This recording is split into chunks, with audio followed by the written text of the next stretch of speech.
Declare the meeting open to the public, and I will do the first 4 items after the Minister's briefing, so we're going to go straight to item 5 on their agenda, which is the briefing from Marie Curie. It's an oral briefing on committee inquiry, access to palliative care services. So can I refer members to tab 5 in our pack? That includes clerk's briefing, page 16, a copy of Marie Curie's response to the consultation at page 21, a copy of correspondence from Marie Curie to the Minister in relation to commitments in the programme for government, that's at page 41, and then also there's a summary of responses to the committee consultation at page 44. So can I welcome Paula Hennigan, Associate Director, Strategic Partnership and Services within Marie Curie, Dr. Jennifer Doherty, Medical Director, Marie Curie, and Joan McEwen, Head of Policy and Public Affairs, Marie Curie. So you are all very welcome. We have 45 minutes for today's session, so I'm literally going to go straight over to yourselves for any introductory remarks you have before we open up to members' questions. Thanks very much, Chair. And I'd like to start by thanking the committee for the invitation to give evidence today. Marie Curie wholeheartedly welcomes this inquiry and the committee's interest in access to palliative care. Our organisation is a leader in the provision of care and support to people affected by terminal illnesses in Northern Ireland, England, Scotland and Wales. This includes all terminal illnesses and not just cancer. Although the majority of people we care for are cancer patients, we also care for a growing number of patients with non-cancer diseases. Outside of the NHS, we're also the largest funder of palliative care research in the UK. In Northern Ireland, we provide a range of services through our hospice in Belfast and hospice at home community nursing service across all trusts. We also provide a range of other services in the form of bereavement support, companionship services and an information and support line. Each year we care for over 7,300 people in Northern Ireland living with a terminal illness, their carers and loved ones through our hospice and community nursing services. All our services provide critical, expert, clinical and holistic care to the patient and much needed respite support for the carer. Our community services reach into people's homes and support them to spend their precious last months, days and hours where they most want to be, surrounded by their loved ones. The committee will have already received our written submission highlighting 12 recommendations which we believe will go a long way to supporting more comprehensive and equal access to care across Northern Ireland. But for the purposes of today's session, we're focusing on those key recommendations we see as the most critical. The first point I'd like to address is around the state of palliative care services in Northern Ireland. We know too many people miss out on vital care here and patients fall between the cracks of our fragmented system. Some of the key areas in service provision that could help to address this include increased out-of-hours and community care provision. The availability of out-of-hours care is distinctly lower than in-hours, which means the only available option to patients and carers in crisis is to call GP out-of-hours or the Northern Ireland Ambulance Service and be conveyed to ED. Many ED attendances by palliative patients are often unnecessary and could also be avoided if appropriate and adequate care were in place in the community setting. ED is a highly inappropriate place for vulnerable patients. It causes significant additional stress to them and their loved ones and puts additional pressure on an already pressurised acute system.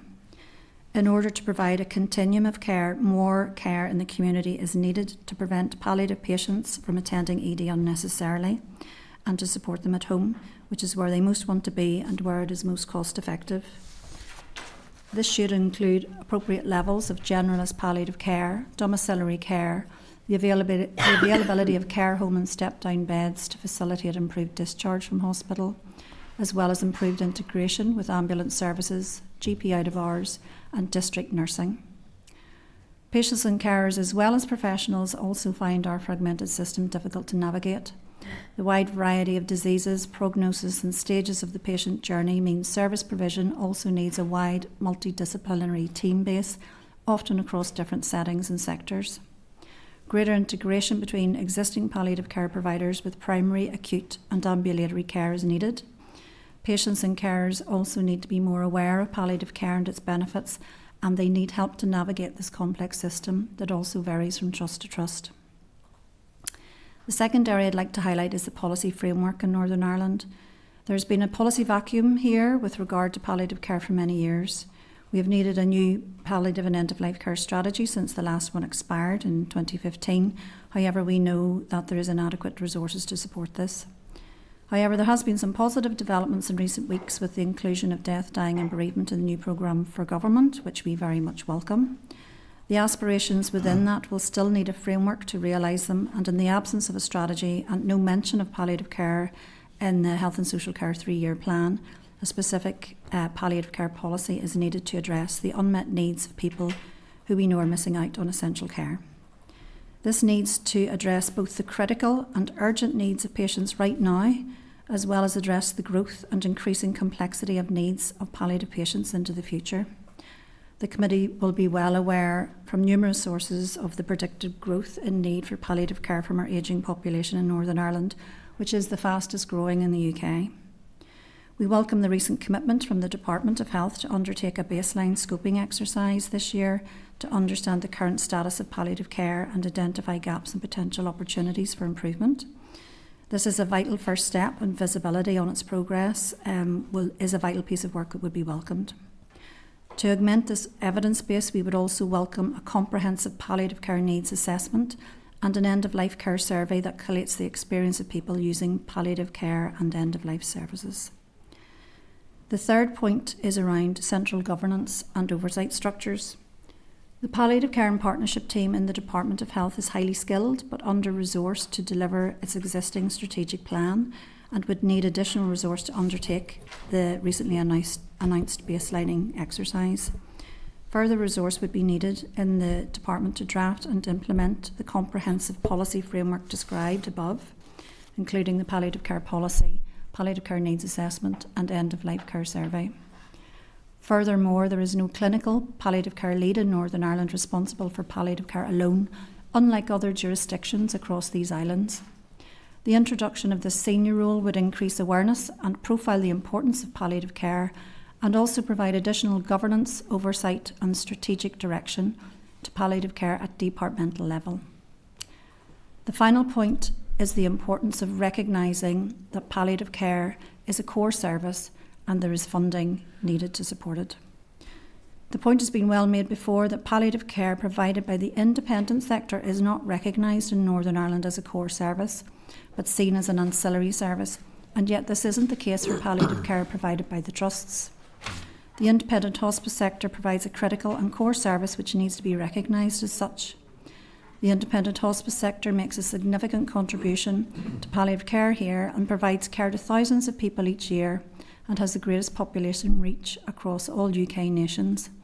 It's estimated that 64% of people received hospice care in their last year of life in Northern Ireland, compared to a UK average of 46%. This view of the hospice sector and the care it provides gives rise to two significant issues. Firstly, the sector is not seen as an equal partner in the delivery of care by the statutory sector.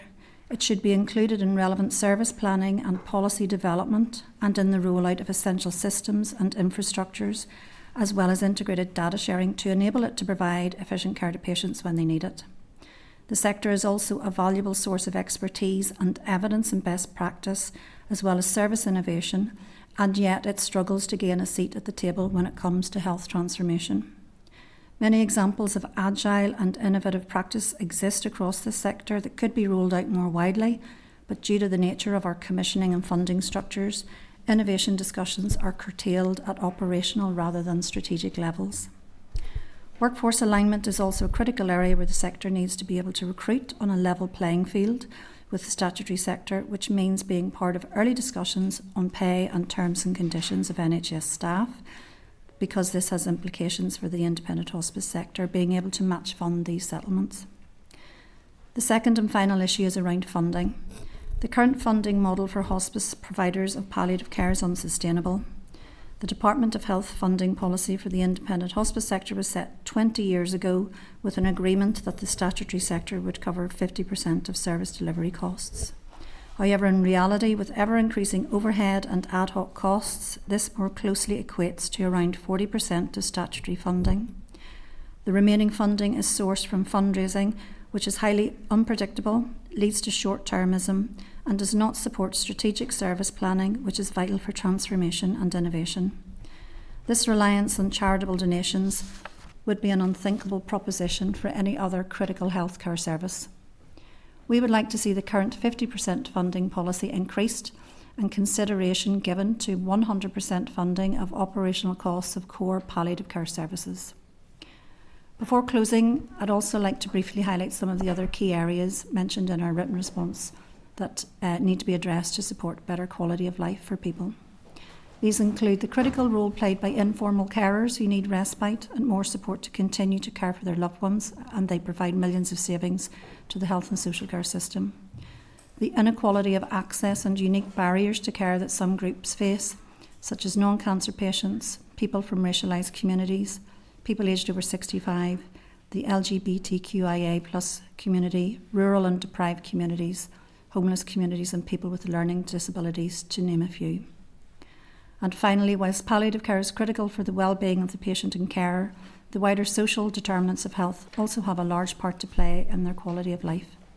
It's vitally important we recognise that shockingly 2,500 people in Northern Ireland die in poverty each year, and we must do everything we can to address this. It's therefore critical that all departments recognise the role they have to play in supporting dying and bereaved people across Northern Ireland. Thank you.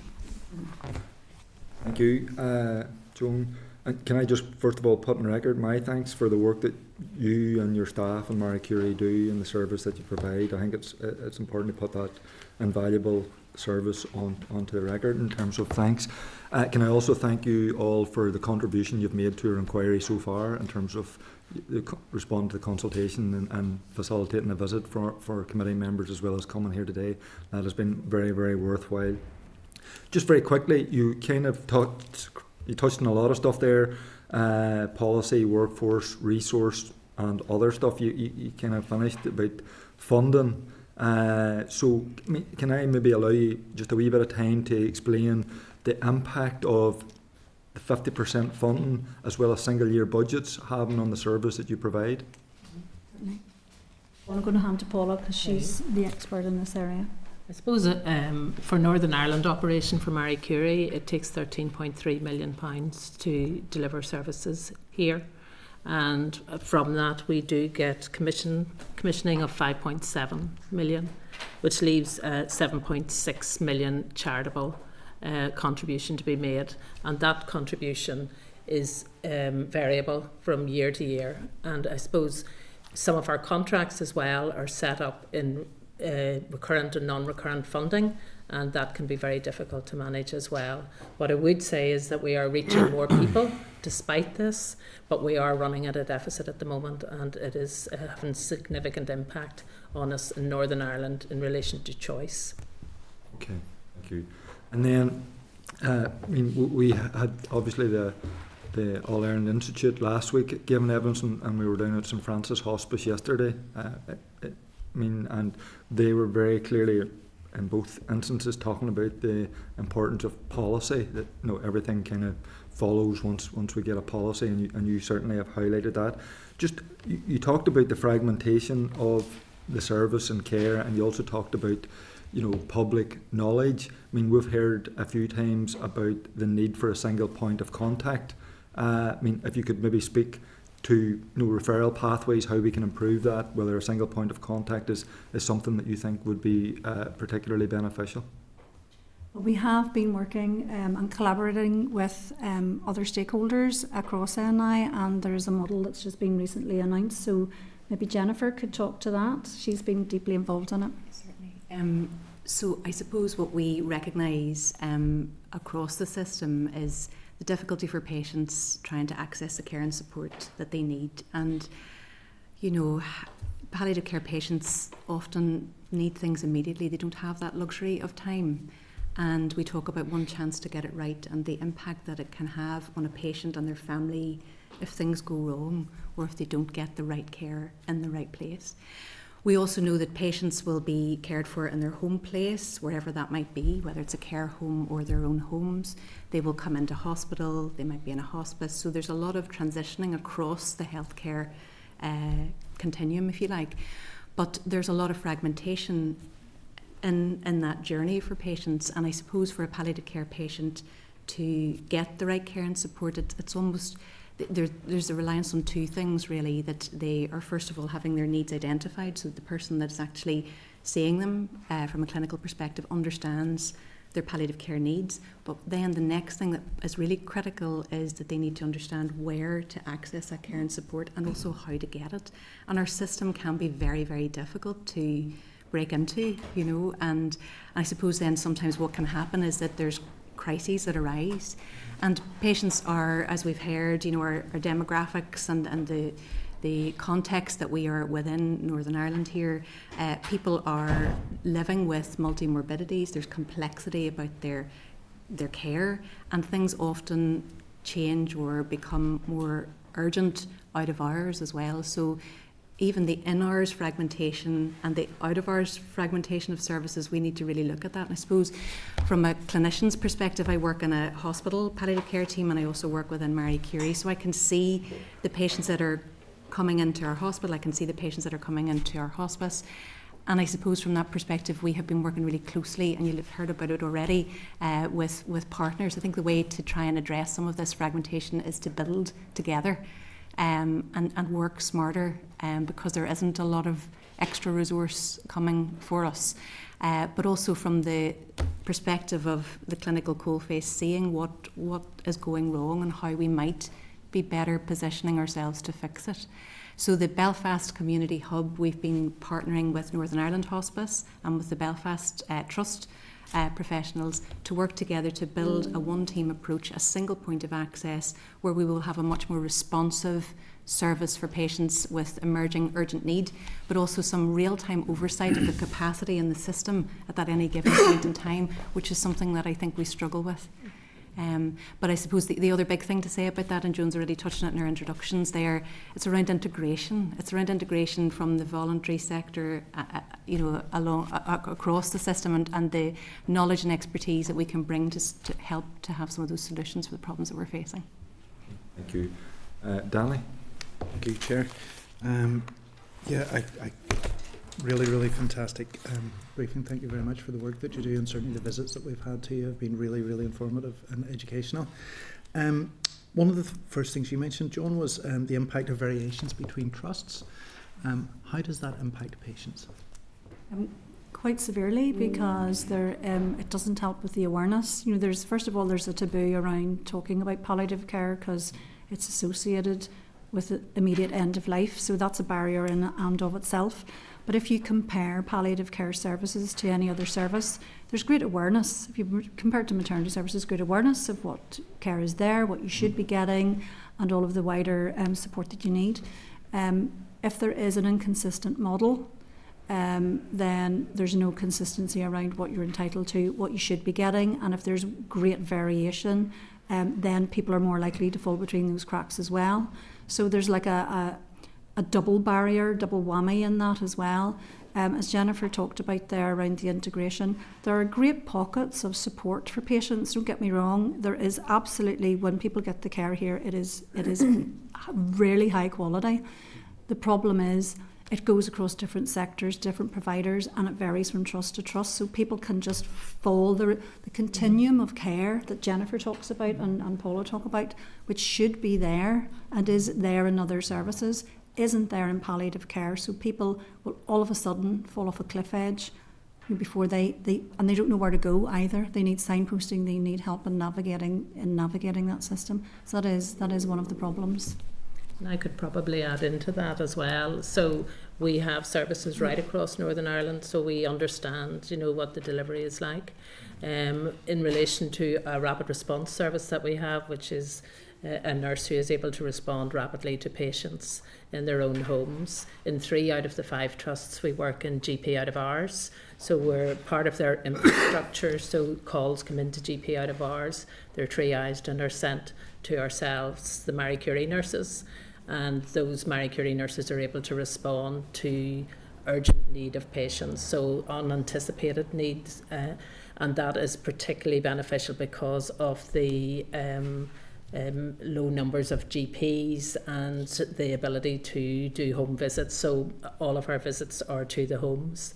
But that is in 3 of the 5 trusts, and one of those trusts is operating on non-recurrent funding at the moment, so it's likely to drop down. But when I talk about a service, I'm talking about one nurse in the out of hours period, and that if that nurse is removed, then there will be no additional support for patients at night in nursing perspective.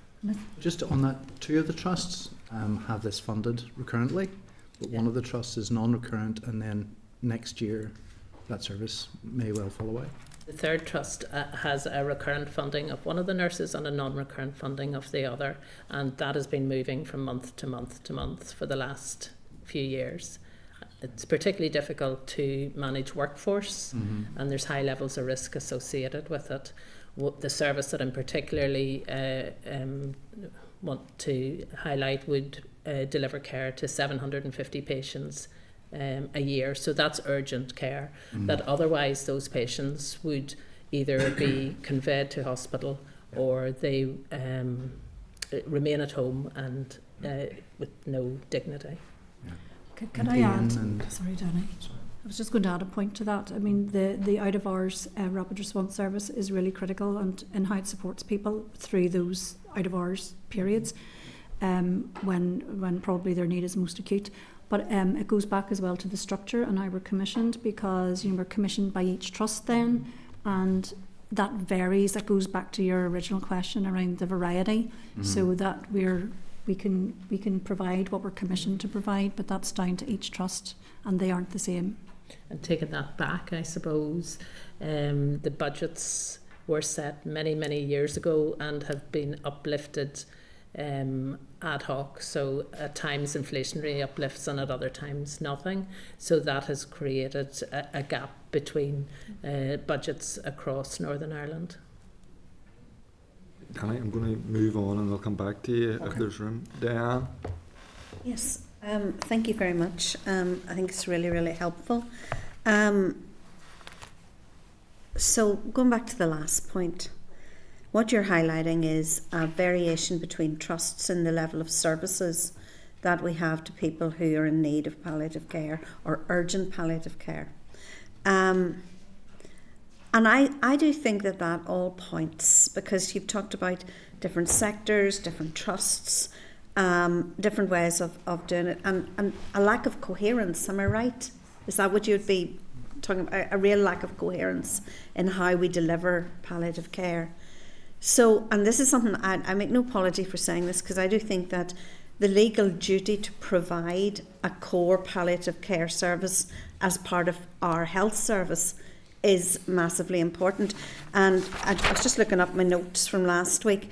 So in the Republic of Ireland, they changed their duties so that palliative care became a core service. I understand in England that it is also a core service. What would the impact of that change, that legal change, be in Northern Ireland? I think it's important to differentiate between a right to palliative care and the duty to commission palliative care, and it's important to differentiate between them. In England, we see what has happened down south, we've seen what's happened across the water as well. So in England, they have made it a duty to commission palliative care, and it could be argued here it is commissioned, but what we're saying is it's fragmented, and we need core services so that we address all of the gaps in palliative care so that everybody gets the care they need when they need it. It's obviously critical. So I think a right to palliative care is far more comprehensive, because then that means that the person should get the care that they need when they need it, rather than just a legal duty to commission palliative care, because it could be argued it is obviously commissioned at the minute, but what we're saying is there's not enough of it, it's not comprehensive, it's not core services. So that, and as well, a right to palliative care is fantastic, but it absolutely needs to be underpinned by the policy framework to deliver it. You could go through a lot of money, a lot of time in putting that in place, but you absolutely need the levers underneath it and the funding to support it as a core service for that to be delivered. Yeah, that's very helpful, because I think we in this inquiry have an opportunity to make recommendations that actually take cognizance of what has happened in other jurisdictions and do the best we can really for patients in need of palliative care, and I think that that's really, really important. Knowledge and information is key for everybody. What short-term measures, while we're working on all the big stuff, what short-term measures? Because I a few weeks ago in my constituency office dealt with an issue. Now, it was a practical issue, but it was very sad that they had to ring my office and nobody could tell them. Now, we managed to sort it out, that was fine. But what can we do in the meantime to make sure that patients and their families know what services are out there? Because to me, sometimes a bit hit and miss, is it? Or am I getting that wrong? No, I would say it absolutely is hit and miss, and it goes back to a lack of awareness. There's really low death literacy levels as well here, and an understanding of the benefits of palliative care, that it's wider than end of life. It goes beyond end of life as well, and it supports the carers around the patient as well.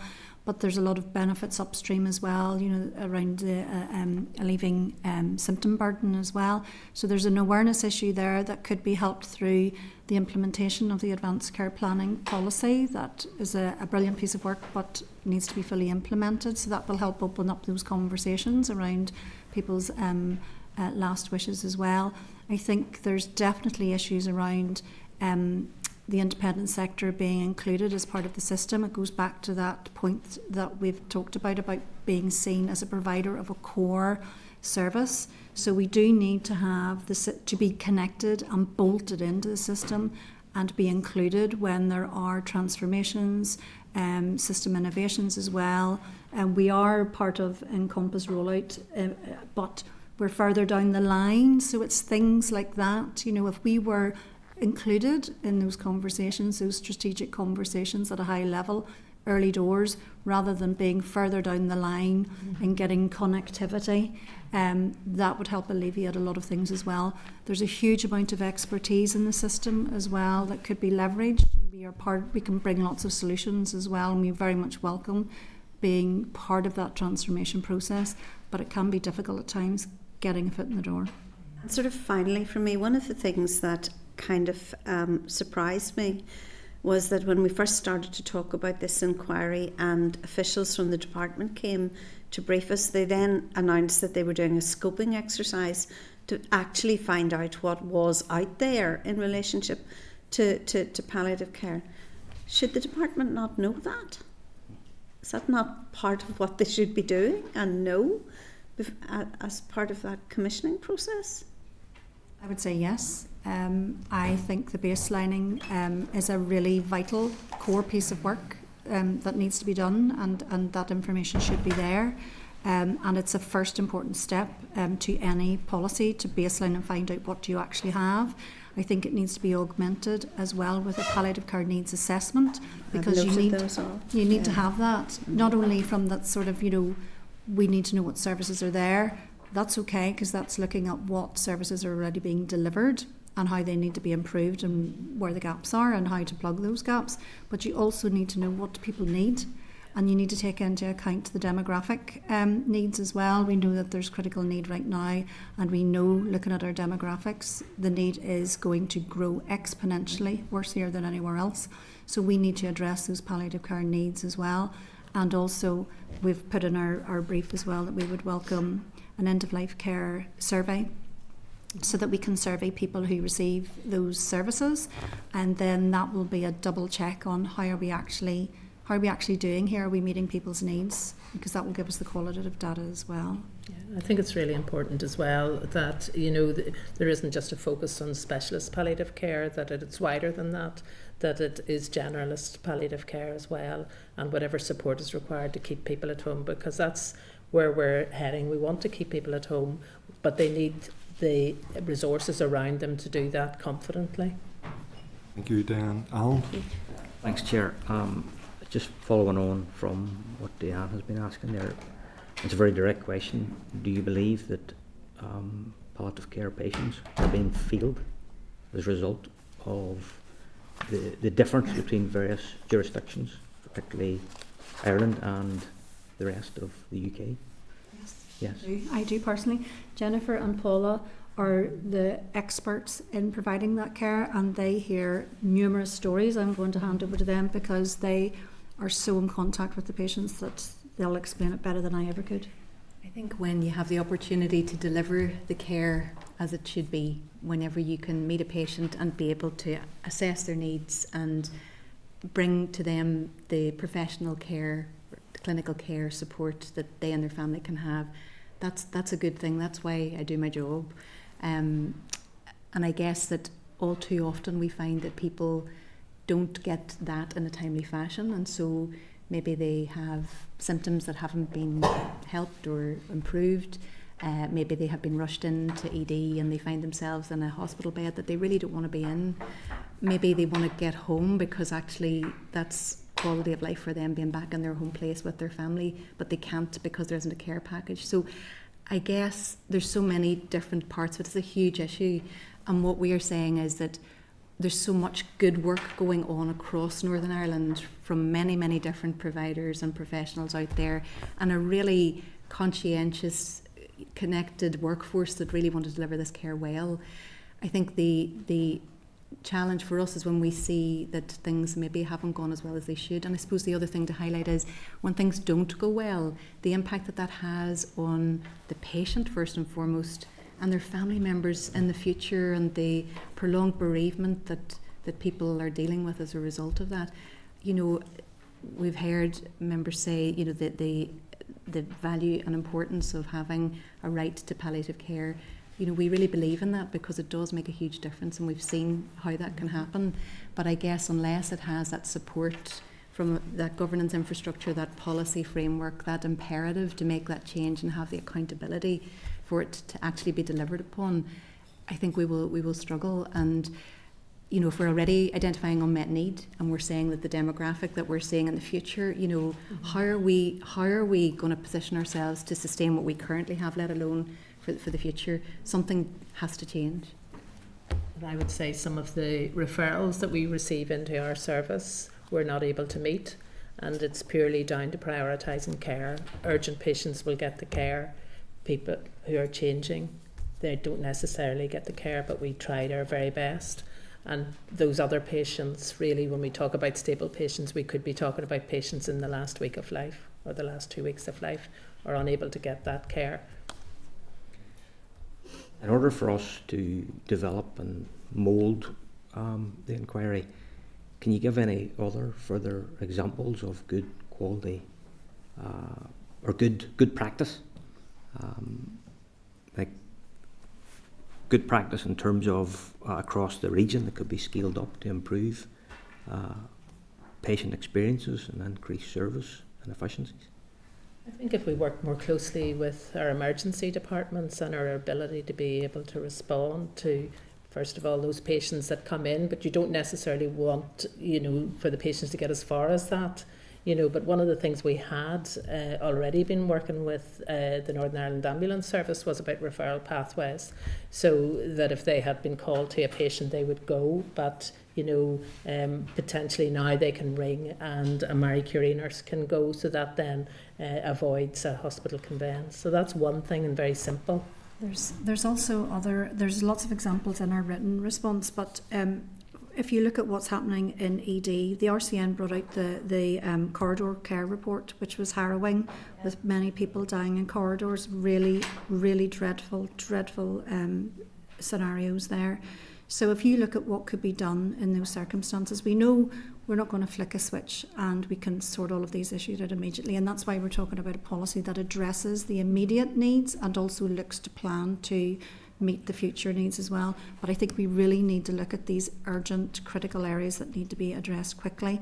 So there's models, for example, there's a REACT model in Bradford where there's a team that goes into to ED and assesses palliative patients in ED and then triages them, and where appropriate then helps to get them supported and wraps care around them for 72 hours at home and stabilises them at home. So there are some models that we can look at and pull together from across these islands and look to see how we can replicate them here. You know, so we know where the issues are. You know, Northern Ireland's not unique in these issues that it's seeing. but we know that there are solutions out there, and we're very keen to be part of the solution as well as the independent sector. We have the expertise here. We just need to harness all of the assets that we have together, and that needs to be galvanised with more resource and leadership, I would say, from the department. Just to add as well, we've already made mention of the policy drivers, the advanced care planning policy and the respect implementation operational aspect of that. So I suppose the idea of that public health approach, that increasing awareness, and actually increasing awareness allows people the opportunity to inform their choices, explain what their wishes and preferences are around their care. But I guess, to maybe just be very clear about having progression of those things that are already there, that we just need that extra support for them to be implemented. I suppose one good thing that has happened at the moment is around nurse prescribing. So we have been calling that for a number of years. So finally there is a project in the Western Trust that is facilitating nurse prescribing, and the barriers to that have really been around the ability for the voluntary sector to be able to access cipher codes and prescription pads. It seems very simple, but it has been a huge barrier for patients and delays in prescribing. So the evaluation will be completed in June, but we would hope to see a move right across Northern Ireland with that. That's very Thank helpful. you, Alan or Leah. Thanks very much. And your briefing paper was really helpful that you sent in to the committee as well, and we will try and obviously incorporate as much of that as we can into, the inquiry's final report and recommendations. But just to come back, so I think then what you're sort of saying is that we need to, obviously there's a short-term need in terms of how you respond to, as you have mentioned, Paula, the clients, the patients at the moment that are actually missing out on the care that they need because you just don't have the capacity. There's the short-term issues, and then there's the longer-term, more strategic stuff that you need to deal with, particularly given the huge rise that you're facing in terms of how many people are going to require this support over the next number of years. So, see with, I think Diane had asked about, practically in the short term, in your opinion, what you think could be delivered. I know you mentioned some models of best practice that we can look at to implement here, but would there be even anything more instantaneous in that? So, like the models around the rapid response teams, models that are already maybe working here but aren't working across all the trusts. And I'm just using the response teams as maybe one example. If in the short term we're saying, well, even if we get those, spread out across every area so everyone had access to that, and then maybe more even in terms of, how you can try and increase the palliative care in the community. I think Paula might have mentioned as well that this goes wider than, maybe that sort of a more urgent case of dealing with someone in their last 10 days. But, I'm trying to think of, is there other ways of maybe, even if it's increasing the domiciliary care packages in the hospitals, increasing step-down beds, is there other practical things like that that would help you as a service to respond to the need that's there at the minute? And then my second question is around, I know you have all spoke around the integration and the problems with that and how it's maybe not working as it should, and that's maybe why you are feeling the pressure in the system and the healthcare that you are trying to provide. So the question is really around what, in your opinion, has been the blockage or the problem around this integration. And there might be multiple answers to that. But again, I'm just trying to tease out in our inquiry report how we can try and give real solutions to how going forward the system is integrated. So is it a problem with maybe at trust levels, because we know all the trusts operate differently? Is it more leadership level, the Department of Health? And as I mentioned earlier around even that, the simple things around communication and co-production with yourselves when anything's being designed, any new models are being rolled out. So that's basically the two questions, if you don't mind touching on that. Thanks very much. I wonder, do you want me to, I can begin maybe with the second question, Yes, the integration absolutely, piece, thank because you. we spoke a little bit about it earlier. I guess the integration situation for us, in the voluntary sector, we're outside that main system. So, some small examples, maybe not so small, but examples of that would be this regional rollout of Encompass, where we're lagging behind in that. And yet, you know, if you consider that this ought to be a core service, it doesn't make sense for those things not to be as seamless as that, you know. So from that perspective, the voluntary sector is just that bit outside, and how can we manage to convey to everyone that, you know, if we had a much more connected and integrated conversation around how we plan for services, it would be so much better. I think for patients, I suppose, first and foremost, to have that experience of an integrated continuum of care, and the communication across the system is so important as well, how we all communicate and interact with each other. So even thinking about the example I gave you of the advanced care planning policy and the respect process, having those conversations that are so important to patients and families understood and be communicated across the system, so they're not having to repeatedly have another conversation about their wishes and preferences. You know, these are things that we know are there. They're ready, almost ready to be put out into our system, but they have been just held because of capacity, resource, and just difficulties at the very, very final end of it. Would that be more sort of, because what I'm trying to tease out, would that be more, Jennifer, you think, at trust or departmental? And I'm not saying to try and pinpoint to say there's where the blockage is, but I'm trying to think of a way how you can sort of try and streamline it and get it out. So I don't say that I have all the answers to all of this either, but I suppose what we're saying is that to have that that governance, that sort of overarching policy, but the leadership within, you know, the department or wherever it might be, but also having that clinical reference point, so that, you know, you have that intelligence gathering from across the system, the clinicians, the expertise, it's already there, that can inform those discussions and inform that process. And listening to our patients, and the example that Diane just gave there, you know, it's important that those stories don't get lost in this big conversation, because those stories are really important. So how do we affect meaningful change for patients in Northern Ireland? I think we need that leadership infrastructure, that accountability, and I suppose just the knowledge and expertise feeding into those discussions in order to try and make the best of the resources that we have in the context of a very, very stretched and busy system. Can I just add into that as well, just around workforce? So when there is planning at department level around the workforce, particularly in nursing, so there are places commissioned within the universities, and after those commissioned places have been allocated, then, you know, Marie Curie can then purchase a course to send a nurse on, so say an advanced nurse practitioner course. Now, we have in the past had some funding, but it would be good if we were part of that core workforce plan, and that we could actually access some of that funding, because actually more recently we have funded a post to train an advanced nurse practitioner in the Western Trust, and that has been hugely beneficial, you know, for the Western Trust, and that will be picked up by the Western Trust. So that was a 2-year training programme, but we would like to be involved, you know, because we actually have advanced nurse practitioners working for Marie Curie, but we've had to fund their programme of education. I think I would add, and Paula and Jennifer know this better than I do, it was to your first point around what priority things could make a difference. And sometimes I don't think the obvious things are staring at us. You know, it doesn't have to be overly complex. But if you look at the pathways where people are sent to ED unnecessarily, and it's a big point, because it's a really traumatic experience, and it is happening all too often.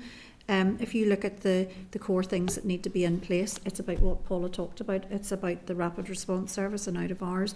It's about the pathway with NIAS, because those are the conveyancing routes into ED, and it's making sure that we make that, you know, a blanket service to prevent that happening. And then it's also making sure that the support is in the community, that generalist palliative care.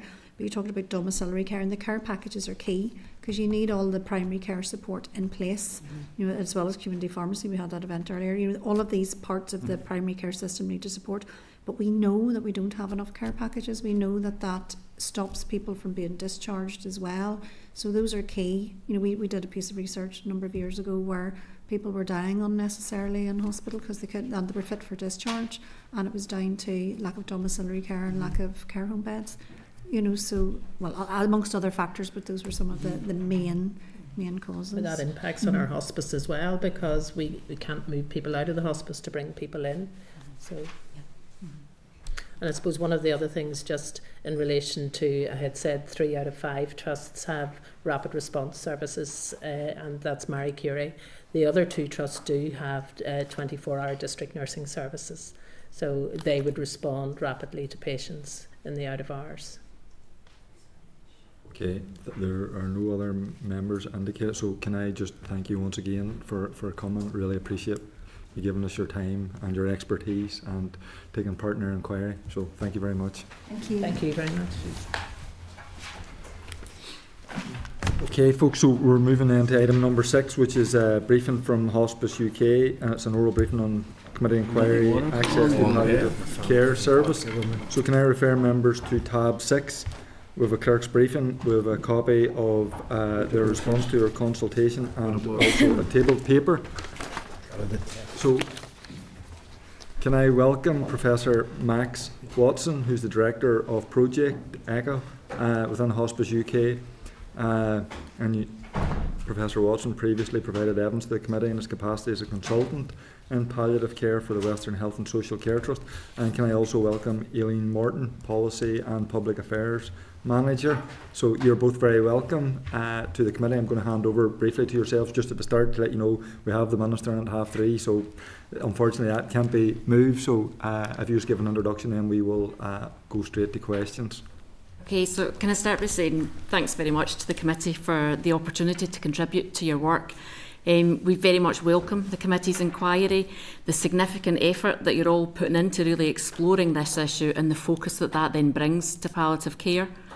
Palliative care is essential to support people to live well for as long as possible. It's not just about the end of life or even the last year of life. As people live longer with complex conditions, they may need palliative care in addition to other treatment over a longer period of time. Helping people to live well until the end is central to the ethos of the hospice sector, and we know how much local people value the contribution hospices make. Hospice UK is the national champion for hospices. We fight to make sure hospice care is there for everyone from every background. We represent the community of more than 200 hospices across the UK and work with all of the charitable hospices in Northern Ireland. We did submit a full response to the committee's consultation, and we'd be happy to pick up any of that detail throughout this session. However, in collaboration with the 4 hospice care providers in Northern Ireland and the All Ireland Institute of Hospice and Palliative Care, we also submitted a letter to the committee to highlight the 2 key priorities for the hospice sector. Those 2 priorities are, firstly, that there should be a vision for palliative care, and this should take into account existing demand, expected future demand, and should set out a plan to ensure that people get the care they need. The most obvious route to deliver this kind of vision would be through the development of a new strategy for palliative care. That would give a chance to bring together the whole palliative care sector to identify what action is most needed and would have greatest impact. And then secondly, that charitable hospices require a more sustainable funding model. It's clear across all UK nations that the current model, where the majority of funding comes from charitable fundraising, is placing hospices under enormous pressures and sadly in some cases is seeing services cut or removed. Both of those priorities would require support from the Department of Health. We welcome that the Programme for Government recognises the growing demand for palliative care and committed the executive as a whole to improving support for those coping with death, dying and bereavement, which we called for in our response to the consultation on the draft Programme for Government. However, we were disappointed that the 3-year plan set out by the Minister at the end of last year didn't contain any references to palliative and end-of-life care. When we met with the Minister and his civil servants just before Christmas, along with the 4 hospices, we raised this as a concern and were given assurances that the 3-year plan is very high level, that palliative care will be picked up as more detailed plans are developed, and that potentially the outcome of this committee inquiry could feed into that process. We would certainly welcome the work of the committee being incorporated into any next steps for the department once they've completed the scoping exercise that I know they've already discussed with the committee. As part of that wider direction for health and social care, hospices have a key role to play as part of the aim to shift left They bring specialist expertise into local communities, and the majority of care they provide is delivered in people's home. As we highlighted in our response, hospices in Northern Ireland provide palliative and end-of-life care to around 11,000 people, and they also provide direct support services to over 1,000 family members, friends and carers each year. Hospices already have a really substantial reach across the region, but strengthening the contribution they make could see prevention of unnecessary emergency hospital admissions, improve outcomes for patients and families, and ultimately deliver savings for the Department of Health. Current pressures are only going to get much worse as demand increases. People at the end of life are high users of services, often receiving care in acute settings at a high financial cost to the system. Enhancing the contribution of hospices could relieve pressure on the system and provide better care to individual patients. Unfortunately, though, we are clear that the hospice sector is in crisis. 2023-24 was the worst financial year on record for UK hospices. Hospices across the UK are now budgeting on the basis of structural deficits, which is absolutely not sustainable. While the position of individual hospices may vary, without action by government to improve the level of statutory funding, it's clear that the scale of pressures facing the sector mean that for every hospice, it's not if cuts will be needed, but when cuts will be needed. And finally, I know that you will all be very well aware of this, but just to emphasise that all hospice services are free at the point of delivery, but it's fundamentally unfair that some of your communities, your constituents, are in effect having to pay for those palliative care services, those essential services, through charitable fundraising, while in other areas those care services, core services, are delivered by a trust directly. Thank you. Thank you. That's a very good point to end on. In terms of your response to the consultation, I mean, you've talked a lot of the stuff that others have said, and you've talked about barriers. You've mentioned the fact that the North is a rural constituency, and you're doing a report into the impact that have. So maybe if you could just elaborate about the impact of the rural nature and what recommendations or what can the department do to overcome some of those barriers. So we're hoping to publish that report in June and potentially hold an event here in Stormont as well then later in the year to kind of fully explore those issues. I mean, I would highlight that we raised some of the challenges and issues that came through the work that we did. We had really good response from people and from professionals in Northern Ireland in relation to that work. But I would say that there were good examples as well. People did have positives, and I think that's one of the big messages we would want to make, is that there are a lot of challenges in Northern Ireland, but that is true across every UK nation, whether it's about hospices or about palliative care more widely. And there are good things happening in Northern Ireland in the same way that there are across other UK nations as well. In terms of remote and rural, I think it comes down to many of the things that you would expect to hear about. So it's issues like transport. Issues like the lack of electronic prescribing, though, may have an impact right across the whole region, but in rural areas it's even more challenging because families face having to travel much longer distances and potentially cross back on themselves to get to different pharmacies, to get to the first pharmacist and discover they can't get the medication. I don't know if Max would want to pick up in more detail.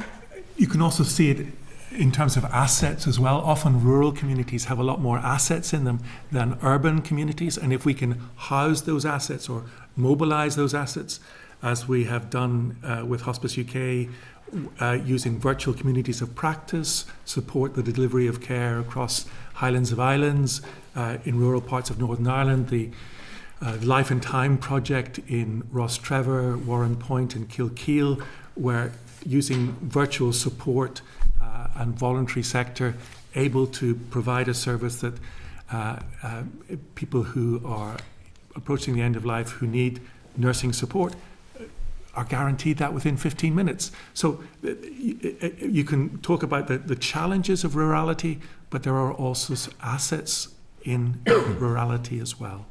Okay, thank you. I mean, you were on for the previous witness, so I mean, there was a few questions about the situation in England compared to here. So statutory duty to provide palliative care. Can you maybe tell us, in your view, how you think that has worked, and is it something that we could look at here? And also, Aileen, I'm going to take a stab and ask you to maybe give us the scenario in Scotland. Yeah, so I don't cover England. Actually, I only cover Scotland and Northern Ireland in my role, but I have caught up with colleagues in both England and Wales ahead of this. So, in terms of that kind of legislative position, I suppose one of the things to highlight is that palliative care is impacted by more than just legislation that relates to health and social care, because at the end of life, the impact of housing, benefits, the fuel costs, all of those things have an impact on people's experience at the end of life. But in terms of that core health and social care side of things, palliative care in England is now a statutory requirement as part of the 2022 Health and Care Act. And NHS England has produced statutory guidance for integrated care boards to follow. And that guidance draws upon the National Palliative and End of Life Care Partnership's ambitions for palliative and end of life care framework. I suppose in terms of that in England, I think it would be notable to say that the all-party parliamentary group on hospices and end of life care did a report on that and found that in essence the commissioning of the funding received by hospices from ICBs varies significantly across the country, and the way hospice services are commissioned in England is not fit for purpose, and I suppose that's notable in terms of a duty and what it results in. Yeah. In Scotland, palliative and end-of-life care is delegated to health and social care partnerships, which were set up through the Public Bodies Joint Working Act in 2014. There is a Scottish Government advice note on palliative and end-of-life care about commissioning that guidance on commissioning that. And a new palliative care strategy is due published later this year. It was consulted on at the very end of last year. And then in Wales, NHS Wales and the Welsh Government jointly published the Palliative and End-of-Life Care Delivery Plan in 2017. And there was a new quality statement published towards the end of 2022.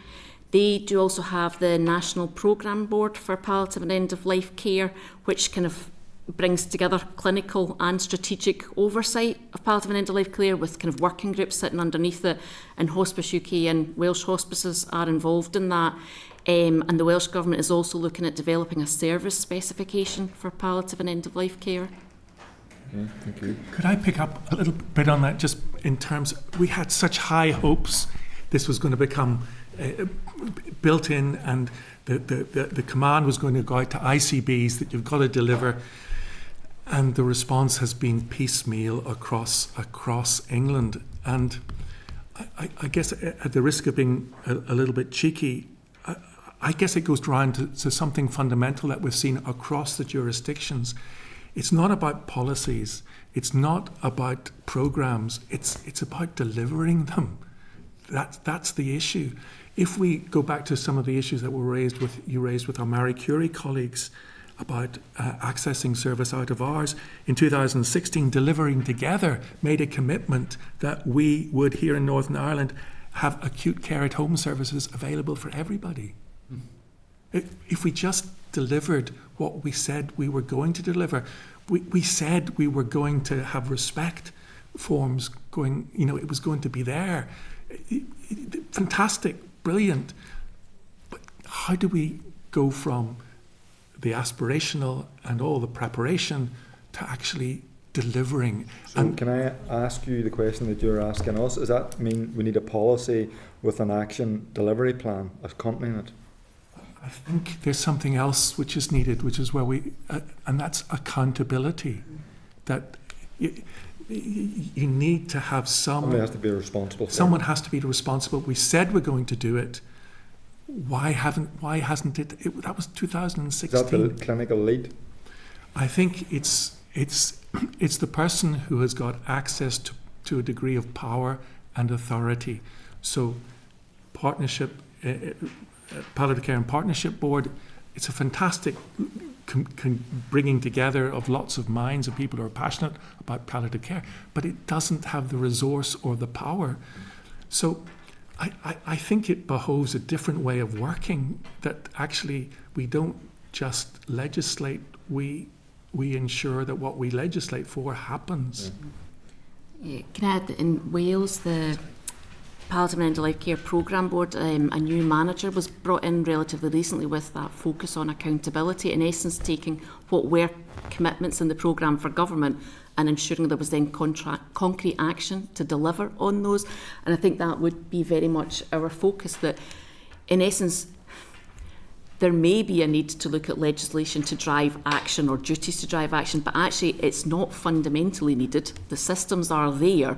And I suppose the frustration is, as Max made that comment about delivering Together 2026, that commitment was due to be delivered within 3 years, so by the end of 2019. So the failure to deliver on that predates COVID. It's not just about, well, there's been a lot of change. This is long-standing now, that failure to take commitments and then actually deliver on them.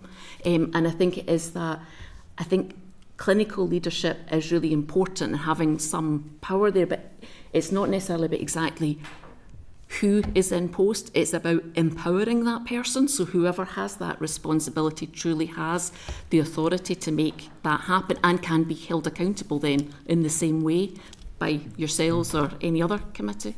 So we don't think there's any quick fix. Oh, if only we did the same as England in Northern Ireland. There's aspects of Northern Ireland that England could learn from.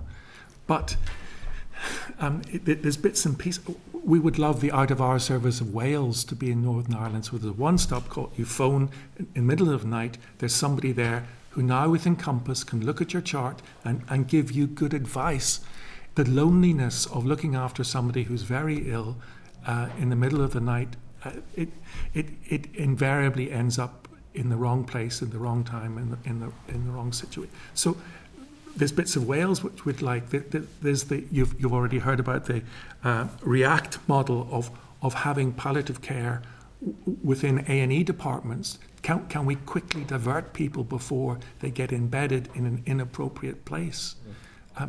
There's different models out there. We don't have to reinvent the wheels. We don't have to have huge strategy. We need to deliver. Very good point. Danny? Thank you.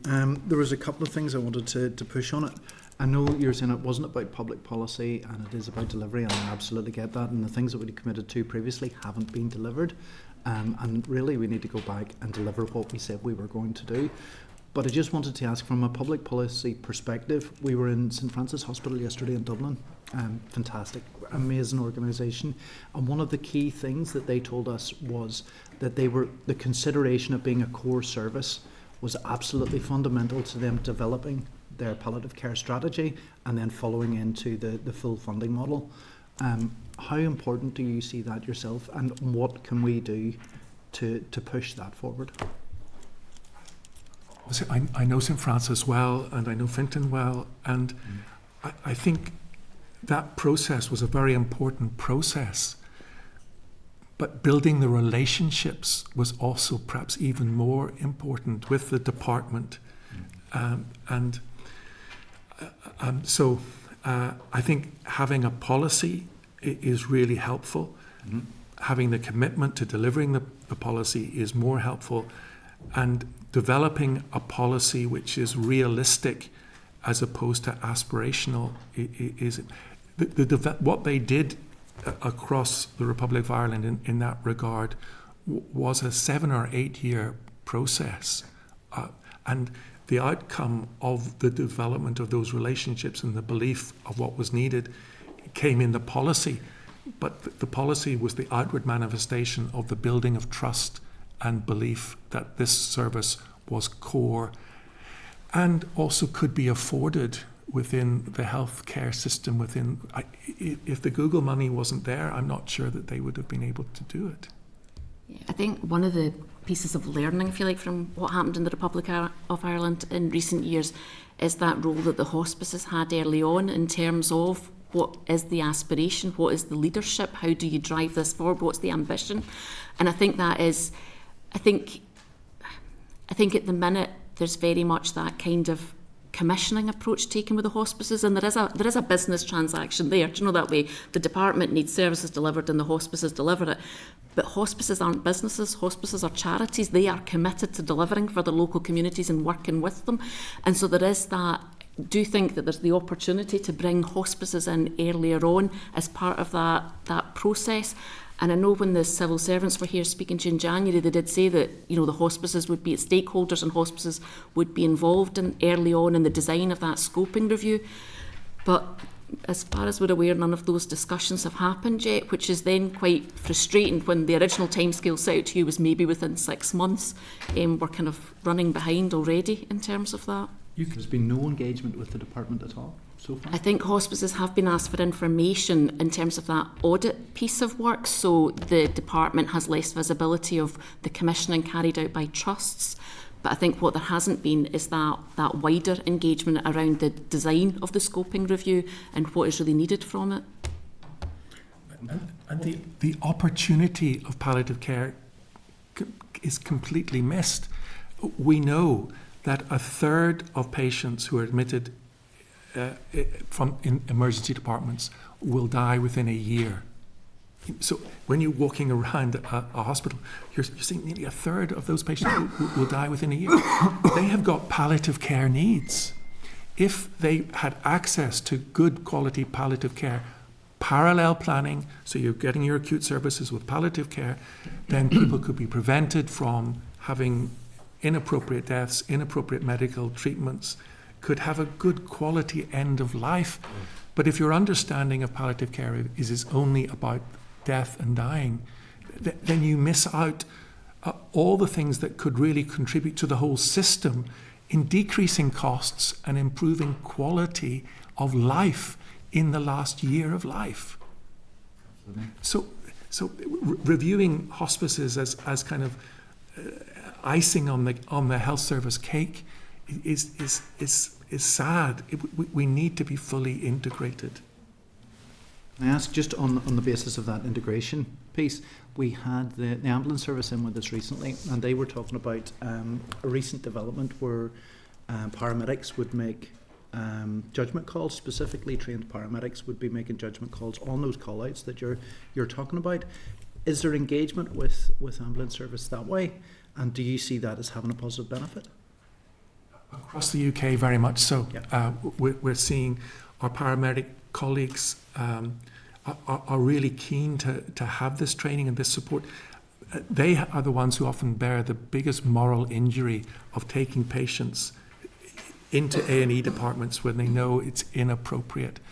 And so we've seen a trend across the UK that paramedics of a certain age are seeking to lengthen their careers by developing palliative care interests. And we're seeing ambulance services across the UK who are developing particular palliative care services. And we support those again using Project ECHO, building communities of practice online to support paramedics. And they are very keen in this area because they again are at the cutting edge. So particularly in South Yorkshire, Sheffield, they are providing training programs, and we work with the London Ambulance Service as well, who really see this as a crucial part of paramedics training. Yeah. So you see that integration happening now. It is becoming a more integrated right across the health service. Yeah, I think right across all the UK nations there is more recognition of that need, and I think the ambulance service is a key part of it. The Scottish Government have just put in place frailty teams at emergency departments. There is that need to divert, in essence, people who don't want or need to be in acute settings and try to ensure that they get to a more appropriate place to be cared for. But the driver of that is sitting outside A&E's departments for 12 hours with a dying person in your ambulance. Absolutely, completely inappropriate. Thank you. Dan? Thank you, Chair, and thank you for the really amazing work that you do in this sector. Just a couple of things that I wanted to pick up on. I've told this story before in this committee, but make no apology for it.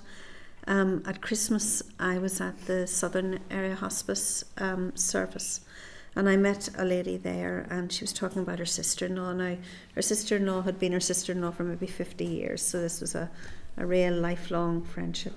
And she said that, you know, she went into A&E and she had nowhere to die. She died in A&E.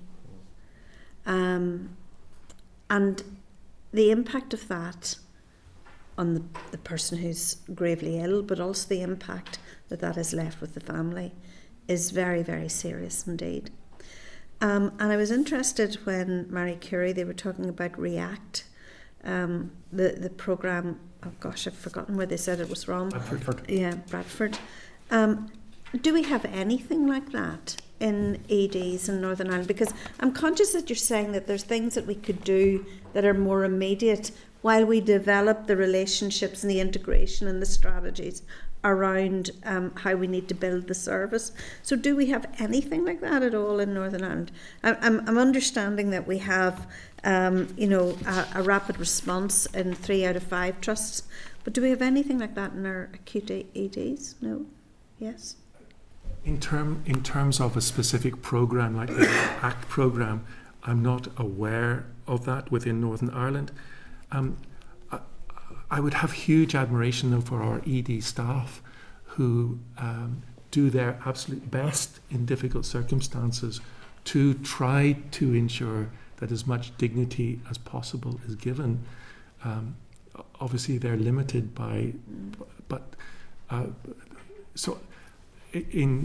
I just see the moral injury in my colleagues who work in A&E who really try in this area. So being able to identify people early, being able to prevent people inappropriately going, and then having some sort of facility to ensure that if people are imminently dying, that they can have a space. That need is recognised, but it's piecemeal as to whether it can be applied or not, depending on the burden that's on the unit at the time. Yeah. I'm just thinking, though, that, I think we see that there's a policy need in relation to palliative care. We see that there's a long-term need in relation to how we proceed with palliative care and how we plan for the future, given the demographics that we know about Northern Ireland. But I think there's also things, and Arlene also mentioned this, things that we could do that are more immediate. And I'm just wondering, is that one? I mean, I did spend some time in Craigavon Hospital in January just visiting the ED, and it was fairly brutal.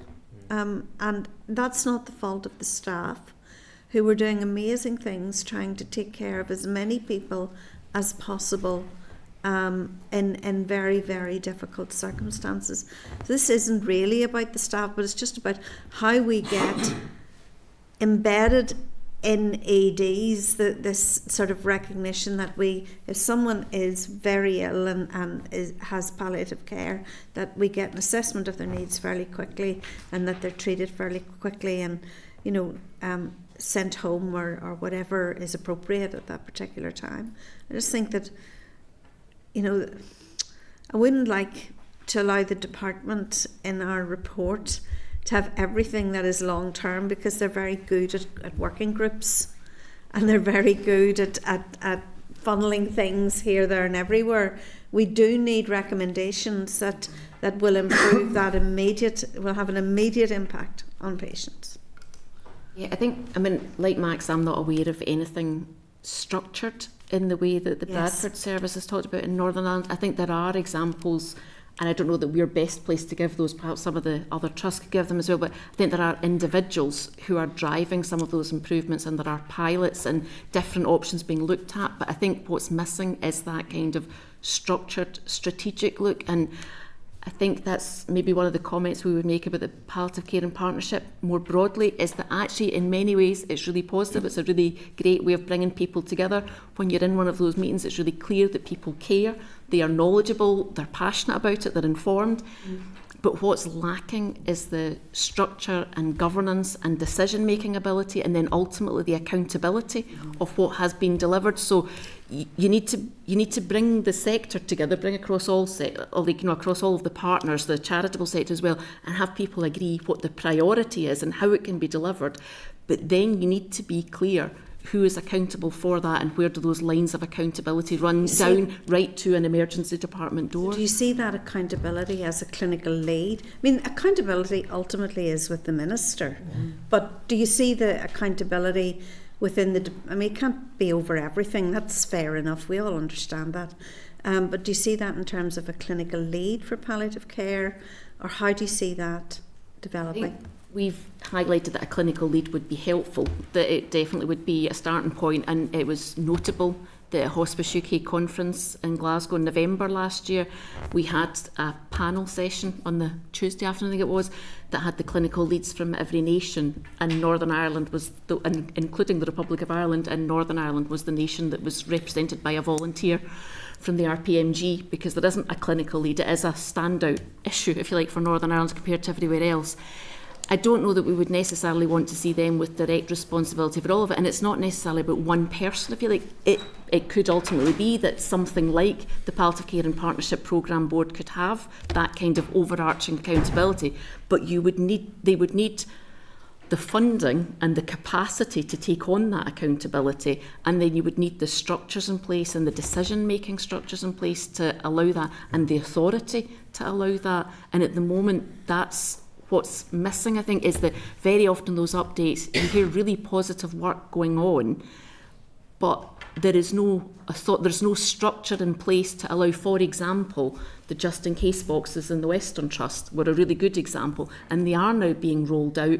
But that wasn't done on a structured basis, and it's been taken forward on a trust-by-trust basis, rather than that being a pilot, it being evaluated, agreed it was good, and then rolled out on a structured basis across the whole region. And I think that's the kind of approach that's needed.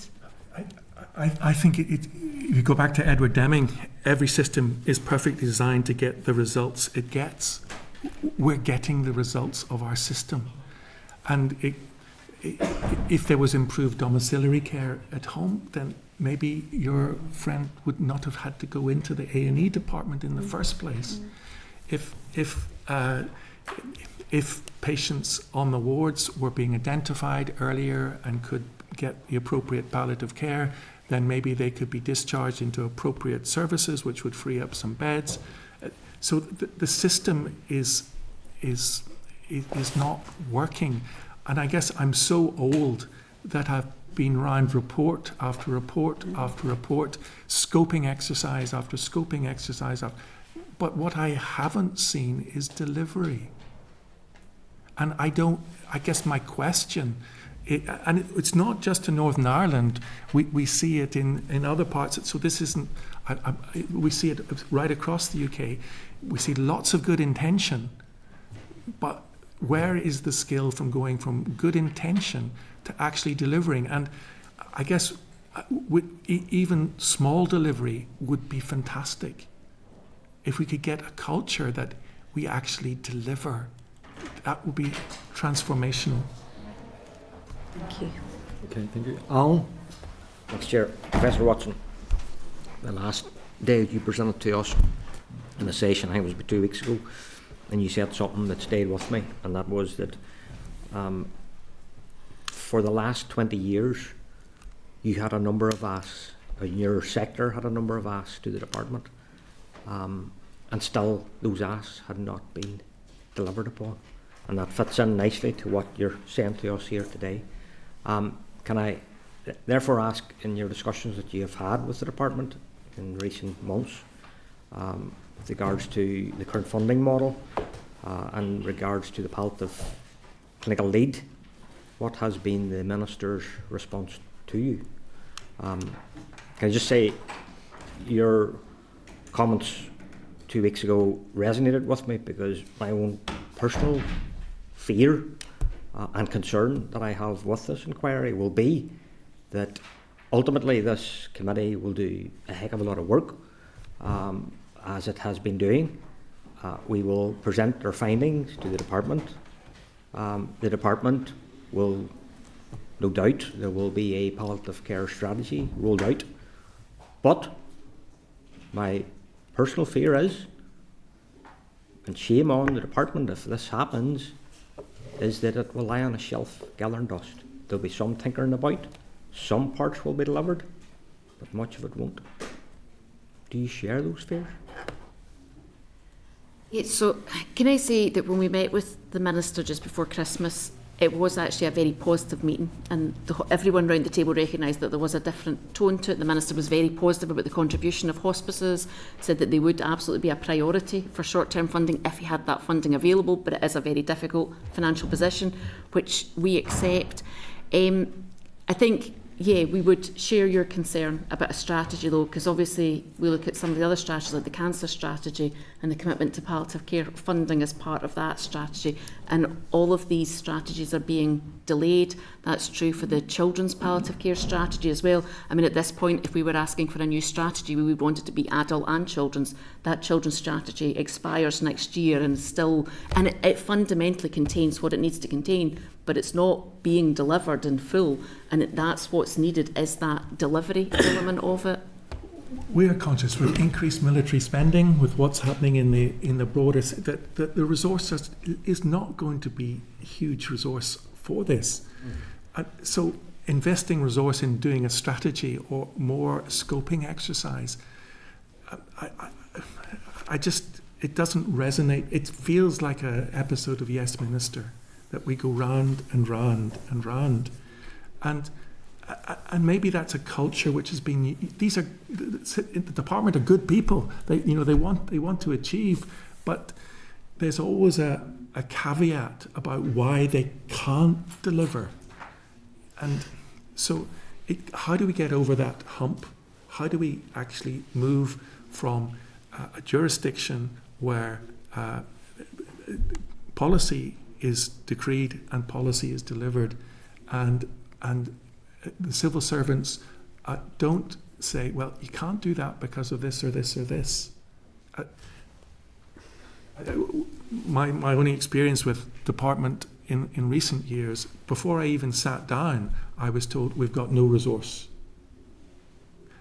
So it felt as if, as a palliative care person, we were just being told, you drive the train, we'll take care of the track, and leave it to the big boys, because you don't really understand the issues.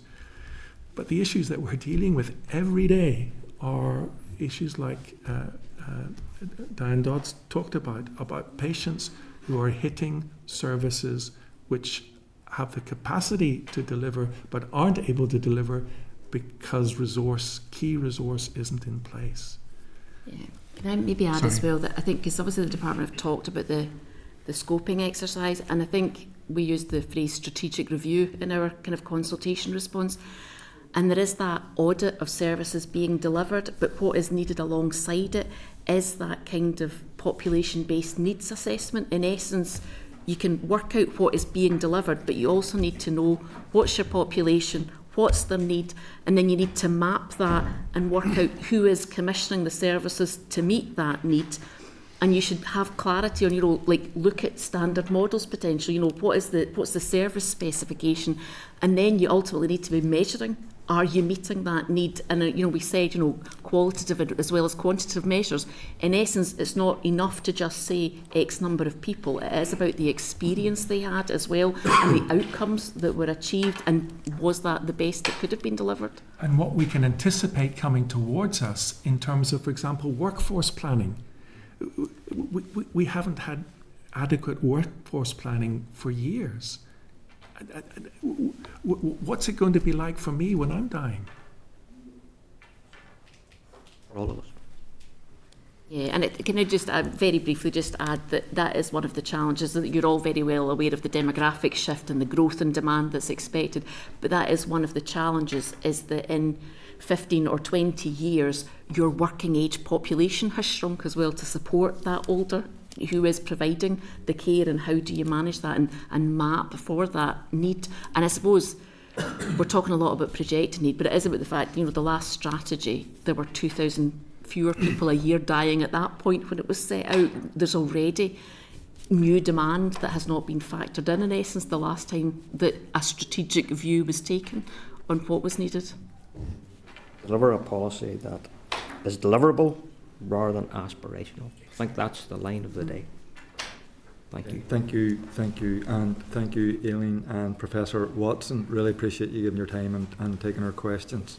problem. Thanks very much. Thank you. Thank you. So, members, Minister's outside, so we're literally just going to move straight to the oral briefing on the acute mental health inpatient centre. And just before the Minister comes in, I'm going to make the appeal that questions short, everybody will get equal time, and I will move to the next people once your time's up. So can I refer members to the departmental written briefing received yesterday and circulated to members by email. A copy of this briefing is included at page 7 of our tabled papers. Just to remind everybody as he walks in, the Minister's here until 4:30. His other pre-planned engagements. So again, members should be mindful, succinct in their questioning. I'll say that again, not just for the members, but for the Minister and those accompanying, if everybody can be succinct.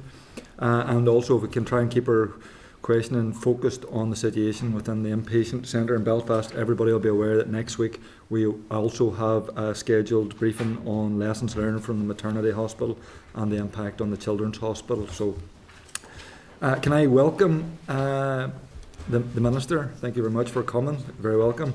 Can I also welcome Philip McClay, Director of Health Estates within the Department of Health, David Porter, Director of Strategic Development within Belfast Trust, and Orla Tierney, Interim Co-Director of Mental Health Services within Belfast Trust. So you're very welcome. I'm assuming, Minister, you want to make a few brief opening remarks? Very brief, Chair, if I may. As members will probably know, I visited the facility very recently with the Chair and the Deputy Chair, and it became clear to me in our discussions that the will of the committee was that we present here today rather than waiting until we've got all the answers that you want and that I want. So on that basis, I was more than happy to say, well, we will come to committee, even though we might be frustrating everybody by saying we still don't know the root causes.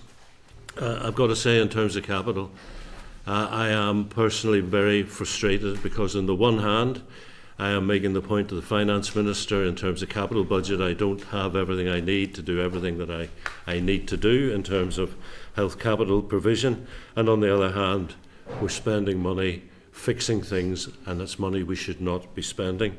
I think every wasted pound, every unnecessary pound spent anywhere across government is a pound that could have been spent tackling social determinants of health inequalities and of inequalities generally.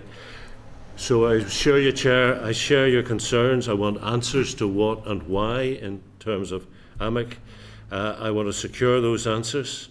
I've been briefed on the plan to do that, and I'm content that it's a good plan to give me the answers. But I also want credible assurances that lessons are being learnt and will be applied. And I'm satisfying myself that everybody who needs to treat this seriously and urgently is treating it seriously and urgently. So like you, I await the answers, and in the meantime, I have a concern about the 85 patients and their families. The 85 patients from, excuse me, the acute mental health inpatient centre, and I know Orla can talk to you about what is being done in terms of those patients and their families. Okay, Minister, thank you.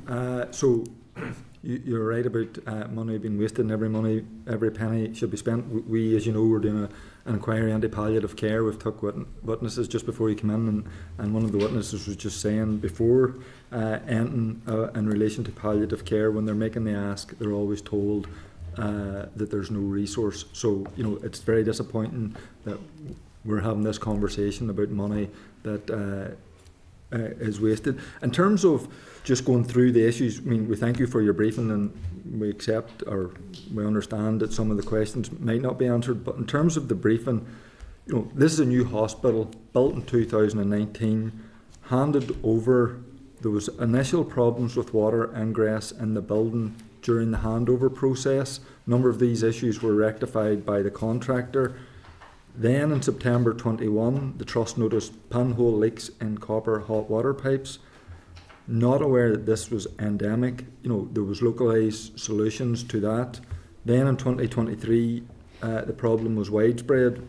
The Trust realised then and a report was done and received in relation to the pipework in August 23 that said there was erosion corrosion that was happening, and there was a number of actions taken. And then in January 2024, the Trust commissioned a further review into the extent of the damp and moisture ingress that was received in March. It's saying there's thermal imaging and moisture mapping, it did thermal imaging and moisture and outlined a number of areas of potential damage to the fabric. So currently, as you say, myself and the Vice Chair were accompanied you on a visit last week, so we were able to see for ourselves, and we were able to see the work, exploratory work's been carried out at 2 bedrooms, and we're waiting on a report. But if you were in the public and you were hearing about all of this within a 6-year period of a new building, I mean, I think you would be concerned about a number of things. You'd be concerned, A, that it's happening. B, you would be concerned that at different stages the extent of the problem wasn't identified, and you would be concerned that because it's not the first building, although we are here to talk about this, but it's not the first time it's happened in a new capital build. And then ultimately, and we will come to that about your concern, which rightly needs to be placed on the patients and the staff working there. So, I mean, was there not points along this roadmap that I've outlined where the Trust or the department and even the Minister should have been asking more specific questions about the nature of this? I would say yes, but I'll pass to David in terms of the timeline. Yeah, the timeline, I suppose, in terms of when the Trust became aware of some of those events, as you've said, Chair, that the initial occurrences, when they materialised, when the pinhole leaks materialised, the Trust were not aware of an endemic problem, and those were fixed on a local basis. We have noted within the report as well that part of the issue that the Trust have in identifying the problems and the damage that's been caused is that the unit itself is designed for all of those services to be enclosed in patient areas for patient safety in an acute mental health unit. That does present a challenge to us in terms of being able to identify where those leaks are, where that damage may be. Now, you saw yourself on the visit, there are areas for service distribution above the wards, so that predominantly those pipes are in areas where there are no patients and the main distribution runs are there. But when that comes down into the patient areas, that's where we do have more difficulty in actually accessing those areas, seeing where the problems are, and that has caused some of the challenges. That's not to say we can't look back over that and learn lessons as to how we can do things differently moving forward, but it is part of the challenge that we have faced in this unit in terms of identifying those problems. Okay, and I mean, I'm asking, I presume if people were listening, they would be asking, is it normal practice that in a new building copper pipes would be suffering from erosion, corrosion, and that there would be pinhole leaks in new pipes? I would not consider that normal, no. Okay, and have we any indication at this stage what's causing that? Well, we have a metallurgist's report in which we received in August 23. So that report had identified erosion, corrosion, as you mentioned. There were 2 samples of the pipework that had corroded that were sent off to laboratories, I believe it was in Glasgow, for sampling for tests to be done. And those tests did identify erosion, corrosion as being the cause of the corrosion in the joints, the sort of bends, the elbows of the pipe as it was referred.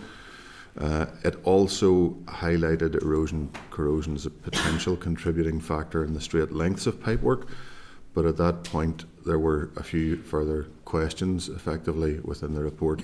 It wasn't as definitive as to the cause of the corrosion in those pipes and the straight lengths of pipework.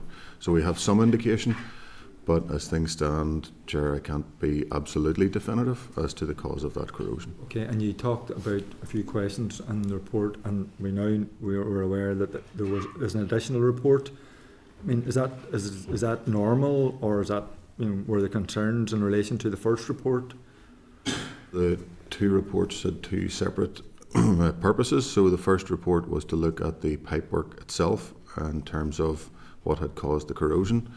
The other report that you referred to, which had done the heat mapping and the damp surveys and so on, that was to look at the extent of the damp and the potential damage that had been caused. So there are 2 separate issues. One was effectively the source, and the other was the impact in the two reports. So they're different aspects that they were addressing. Okay. I mean, obviously, the building work is of real concern, and I have no doubt other members will cover lots of the questions that I want to ask and don't have time to ask. But I mean, there is the also very important issue of the staff working at the hospital, and more importantly, the patients in the hospital. So, I mean, can I ask just for a summation of what the plan is in terms of protecting staff with regard to maybe some of the possibilities that might be having to take place, so we're clear that the staff are being well looked after, they're safe, and there's little disruption or no disruption, if at all possible. Of course, patient safety and the patient experience is our primary concern, and of course then the experience of our staff who are dealing with busy ward and then also leaks. We have gone, and our estate services have gone to every effort to try and limit the disruption, and probably one of the elements that adds to the timeline will be the need for that protecting the patient's privacy and dignity, or if the ward is, if there are people distressed on the ward. And we've gone to lengths at the minute to do the investigatory work at this stage through the window. So I think you've visited the unit. To all intents and purposes, the patients aren't aware that those two rooms have been stripped out. So we would take cognizance of the fact that there will be noise disruption that we wouldn't want for the patients. We have a number of mechanisms for patient feedback to be gathered, and one of them is the patient survey, and our leadership team do regular walkarounds. I've had two informal complaints have come to my attention, but it was about a drip and tap, which was rectified there and then as quickly as possible. I will allow David to talk about the And I'm sorry to interrupt you, but I just kind of want to know if, in terms of the scenario planning, Minister, if there is a scenario where patients may be moved or have to be moved, and if there's a contingency plan in place. Yeah, we'll come to that 1 second, Chair. If I could just add to what Orla was saying. I mean, the two patients who were in those rooms that we visited are now out of those rooms. They are still within the facility, but they're staying in what we might consider to be daycare or recreational areas, and they're sleeping on sofas, and that's not acceptable. But actually, that's not unusual in that facility. I think at one point you had 9 patients who were sleeping on sofas. So given it's an 80-bed facility, that means it was operating at over 110% capacity. So that is just to put down the marker in terms of capacity versus demand. It's not great. Contingency plans. Contingency plans, we're not in a position as yet to confirm whether or not any decant will be required. That would be a last resort for the Trust, of course. This is a specialist unit which has been designed for this service. So we're not in a position to confirm whether or not it would be required, but I would say that any decision around that we would need to communicate with the patients involved, their loved ones, and the staff in the unit as well before any decision on that is made public. So we would just, I suppose, urge caution around any speculation on that. We need to engage with those involved before any decision of that nature would be made public, but no decision has been made as yet. And we're not in a position to really comment on that at the minute. And one of the reasons, I mean, obviously we've plenty of legitimate questions to ask, but another reason for this is to actually get the facts out into the public domain, so that we are not dealing with speculation but dealing with facts. Orlia? Thank you, and thanks very much for coming to the committee today, because I know obviously you are still trying to confirm, you know, the issues that you're dealing with, but I do think that it shows, you know, the committee takes this as an urgent matter, and obviously your attendance here today shows us that you are treating it in the same vein.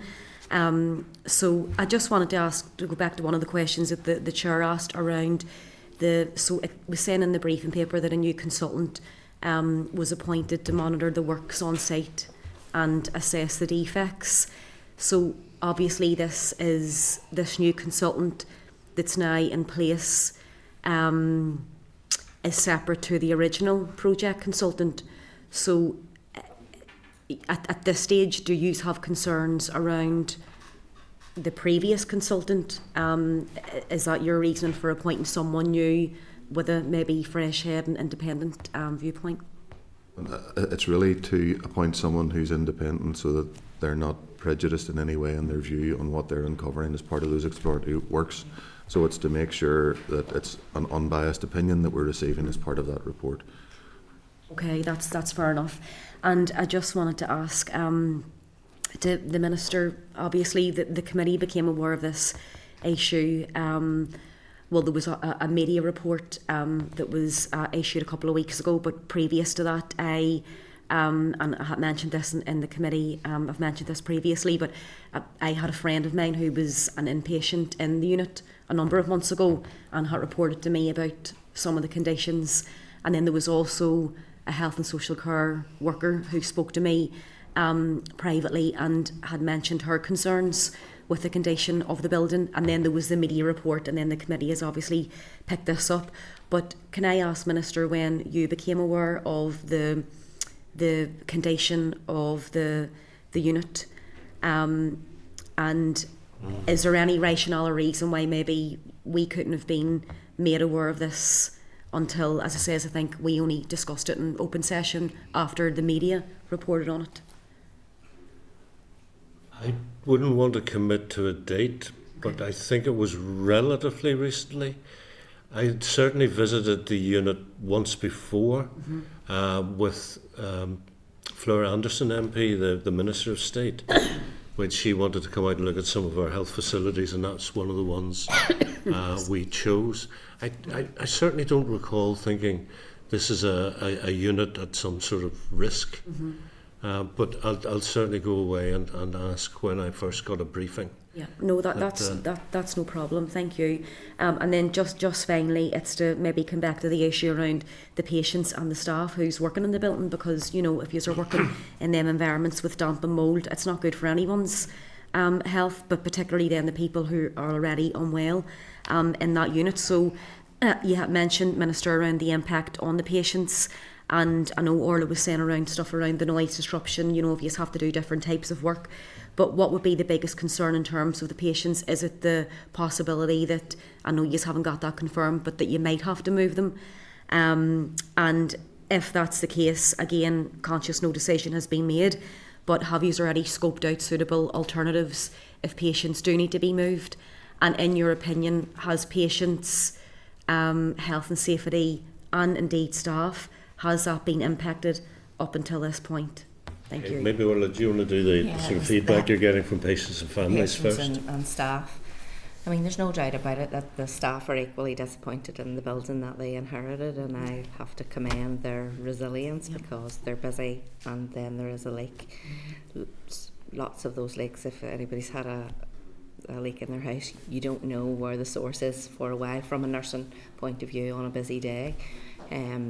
David can talk about the airflow in the building, and certainly as soon as any other issue that could have possibly created a health and safety issue, then that would have been dealt with immediately. And I trust that there is good airflow through the building and so on. So we don't think there is a health safety issue to the patients. We think that the safety of the patients has been protected throughout this process.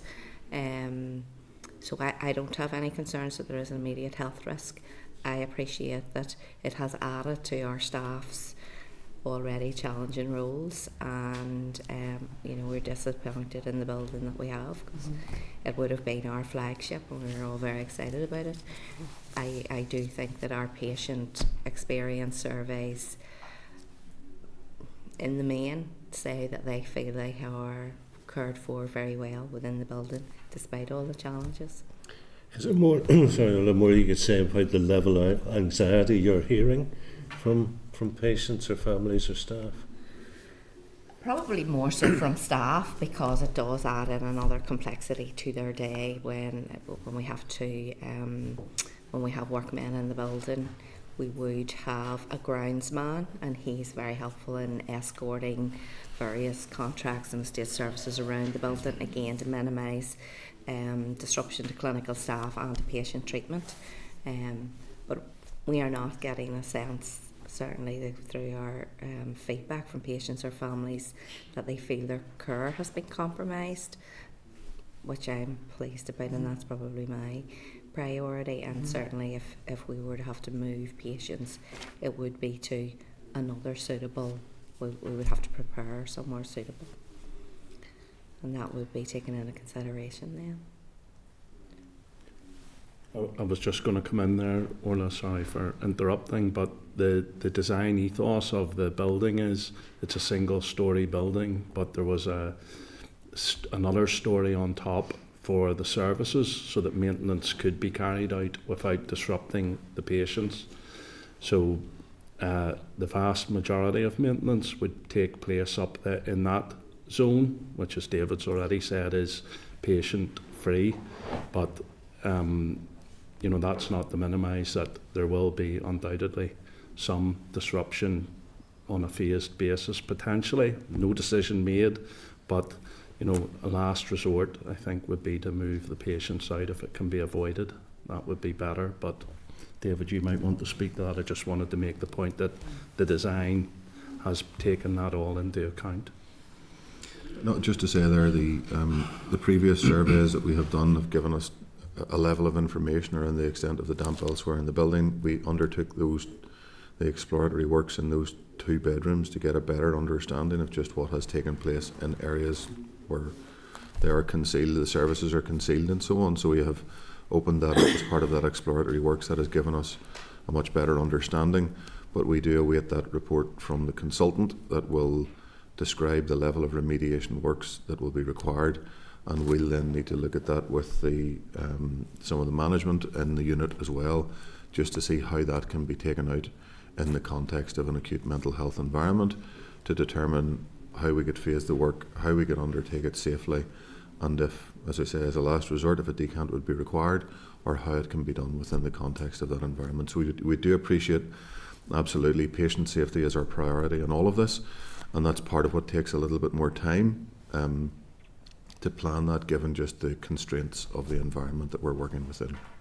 I wonder, could I just add one more point about scoping other facilities should the need arise? And we're not at the point of that decision yet, but I think it has been reported on by staff that we have viewed other potential facilities, and I think it's important to note we are concurrently dealing with an over-occupancy and a demand that outstrips capacity, so it would be incumbent on me to explore all options if money was available, how to ameliorate that situation while our community teams are expanded into the future. So if there are staff concerns about that, they will be kept well informed, but there are 2 concurring issues, the damp and an over-occupancy. Thank you. Danny? Thank you, Chair. Thank you for the opportunity to come and visit this for ourselves. I think it was important that we had that, and I know the Minister was really keen to see it himself as well. Certainly it was the will of the committee that we have a lot of questions about this. We've had this ongoing pattern of delays, budget overruns and problems with buildings, particularly in the Belfast Trust. We've seen critical care building that was 8 years delayed. We've seen the maternity hospital that's still not opened. Now we're at the inpatient unit, which was opened in 2019, 6-year-old building with quite severe issues ongoing at the minute, but that we still don't have a plan for how we're going to fix it, is what I'm hearing today. Now, when we were able to go above that level that you were talking about, and we were able to go up and see the pipes that were stripped. And the pipes were stripped, they took the lagging off them, and there were clearly leaking pipes up there, taped. And we seen the leaking pipes within. We asked the staff says it's everywhere. You know, that there are pipes that are leaking right across that whole area. We also were told that it gets worse when it rains, which didn't seem to join up with the fact that this is a heating system. So is there another problem about water ingress when it rains, whether that be off a roof, whether that be coming in some other area? Do you want to take that, or do you want me to take it? Probably. No, there have been a number of occurrences since handover where there were leaks in the roof. Those have been rectified at the source at the time, as far as we know. So we're not aware of any further leaks or water ingress from the roof. Of course, we'd be checking that. We've asked for, as part of the report from the consultant, that they identify any other potential source of water ingress as part of these exploratory works and so on. Danny, so we're not by any means, we are mindful of the fact that there may be other sources of water, and we've asked for that as part of that report as well. But the leaks that we have been aware of have been rectified. There have been some in the past, but they were rectified by the contractor or estates team. Certainly a lot of the damage that we've seen, and particularly around the skirting boards and up the walls and around sinks and things like that, it was even inside the building and it wasn't an outside wall. So it did seem to suggest that there's a lot of water coming in and then coming up the walls. Is that your assessment of it? And do you think that's coming specifically from the heating system? Difficult to give an answer that covers every eventuality across that, but I suppose I would say, just to bear in mind that with the wall construction, it's a stud work wall, metal stud wall, so there's a metal channel at the foot of that wall, which effectively could become a channel for water once water gets in, so it can spread across the wall. I don't want to prejudice the report from the consultant that's coming through, but that may be part of the cause for how the water has spread through those areas. Part of the timeline that we've talked about earlier, this was picked up in 2021 initially, and I think you had said there, David, that trusts were not aware at the time that this was an endemic problem initially. Did you check? Did you go and check the other pipes? Was there an examination of the pipes in that? Because it's a huge distribution system. So it is indeed. Part of the issue with that as well, of course, is it's hot water systems, so all those pipes are lagged. So there were some checks done, but without stripping back extensive areas of lagging to say you've checked every area, of course, wouldn't be realistic. So again, this was proportionate at the time to what was known when there were one or two leaks that first occurred. As that became more evident that the problems were more endemic, of course, the extent of the surveys and the works to investigate became greater as the knowledge became greater of the extent of the work. So at the start, when it was just single leak that was uncovered for the first time, I need to check the extent of other survey works that were done to determine that, but that is part of the challenge. Just when it's hot water system, all those pipes are lagged, it becomes a little bit more difficult to just assess that. it seems if you think one area is leaking, the whole system, obviously being built of the same material, you would have expected there may be issues there elsewhere. 6 of the inpatient beds are acute psychiatric beds, isn't that right? Psychiatric intensive care, yeah. They're all psychiatric, sorry. 6 of them are intensive psychiatric beds, yeah, thank you. Are any of those rooms affected? I believe the damp survey has shown that there is damp, and so there were damp in some of those areas, but I need to confirm that and come back to you on that point. Okay. Danny. And if there is, I know we had mentioned you were looking at other facilities at the minute because of the damp and because of the overcrowding, effectively. Is there somewhere that these patients, if we do have to decant, if you do make the decision to decant, where would these patients go to? Where would be the... I'm not sure we're in a position to confirm that at the minute, and as I said, we would need to, any decision to decant or to move patients, we would need to discuss that with the patients and their families, their loved ones, before anything would be reported publicly. Orla, you said you were looking at facilities at the minute? In relation to over-occupancy, and I knew that it had been reported, so I just didn't want to confuse the 2 issues with the overcapacity. With this, which facilities are you looking at? Across our own health estate, nowhere specifically just at the minute. And more specifically? Our building is purpose built in Amach, so we have sites at Knockbracken and City Hospital, Royal, Foster Green. So, if I may, Chair, we have patients who are sleeping on sofas. I wouldn't want them or their families to be reacting to speculation that they might be moved somewhere that they felt wasn't as good as the specialist. And also, you asked, I think today what we're doing is we're defining the questions that need answered more than providing some of the answers. You got an answer there that the response was proportionate. One of the things I will be asking is, is that the right way to react to something like this? Or should it be an opportunity to say, well, we have got this problem, can we now look and see, are there other problems that will be associated with it, and do a kind of 360 review rather than just saying, we've got a leak, we'll deal with the leak. Minister, sorry to jump in, but obviously we invited you here because ultimately you're responsible. So it might actually be a good point. I mean, Danny's asking the officials questions. I mean, it's my hope and my expectation that you're asking these similar questions.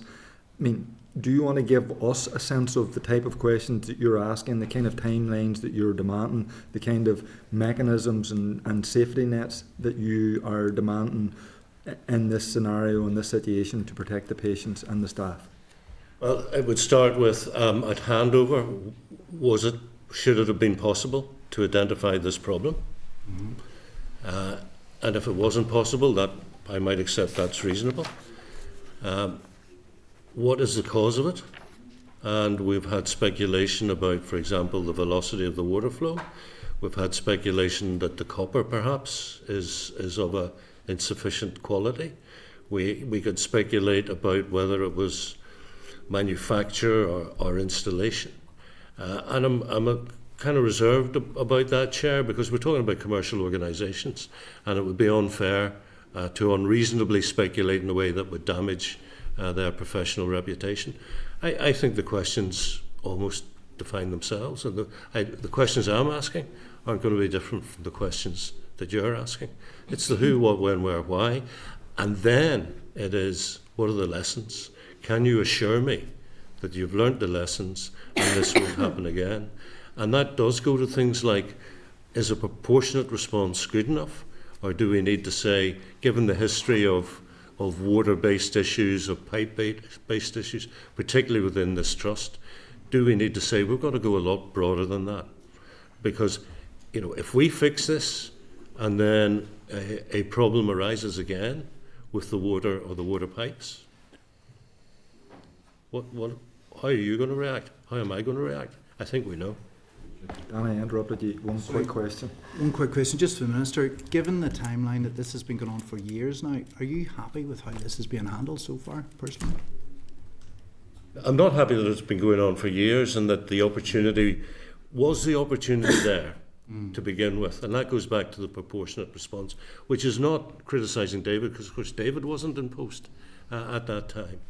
So there's a principle there of, do we react in a way that we think is proportionate, or do we go the extra mile, to use that phrase, to say we've really got to make sure we take this opportunity, if we're going to go in and do something, that we're kind of future-proofing. Do you feel it's getting enough attention now? Do you think? Oh yes. Well, trust me.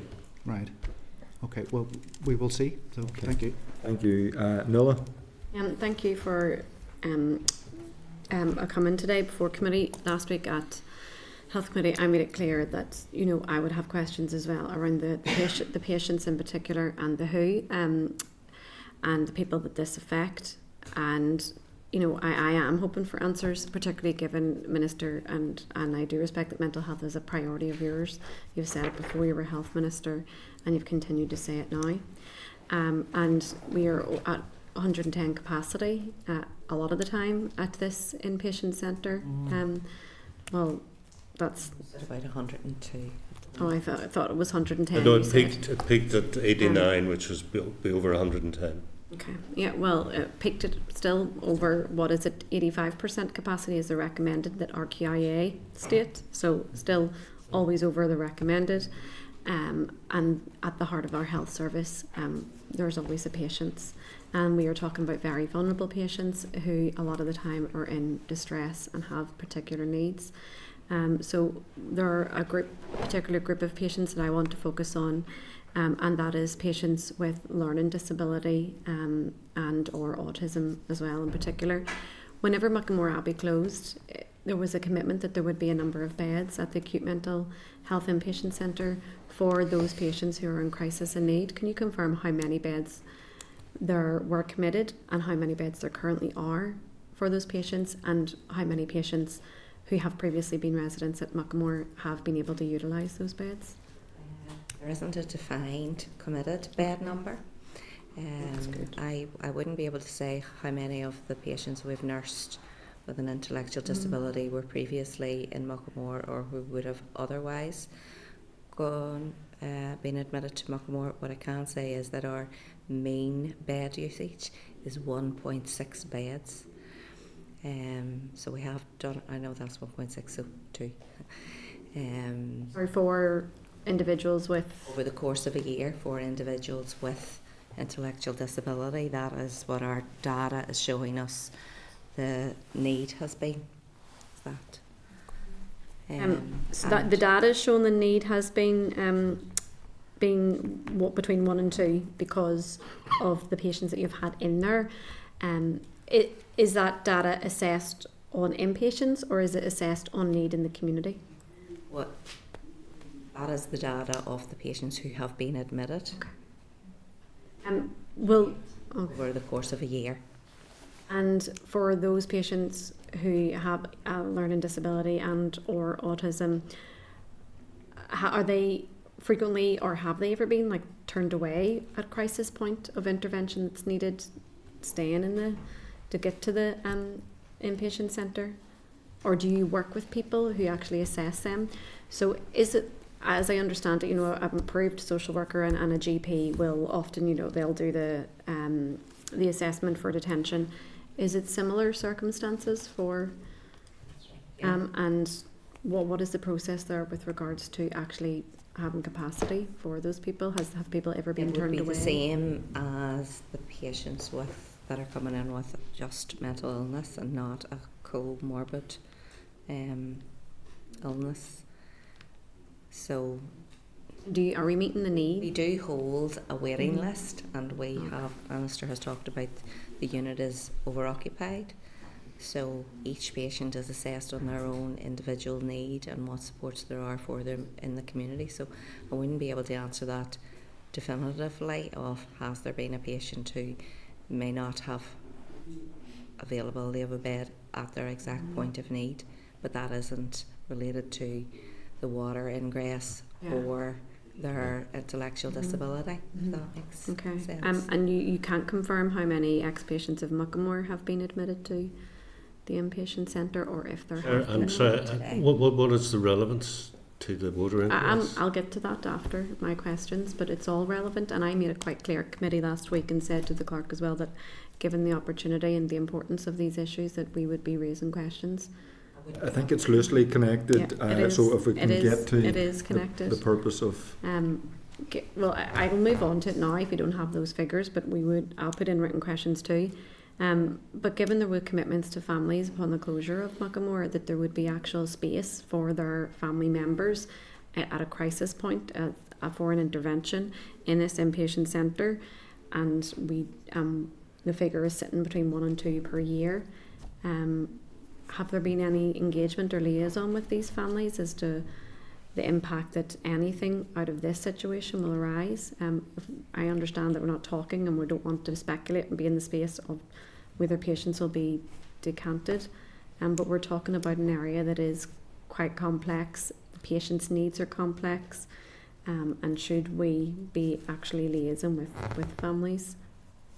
I suppose, as David said, we're not at the point of understanding whether we need a decant or not.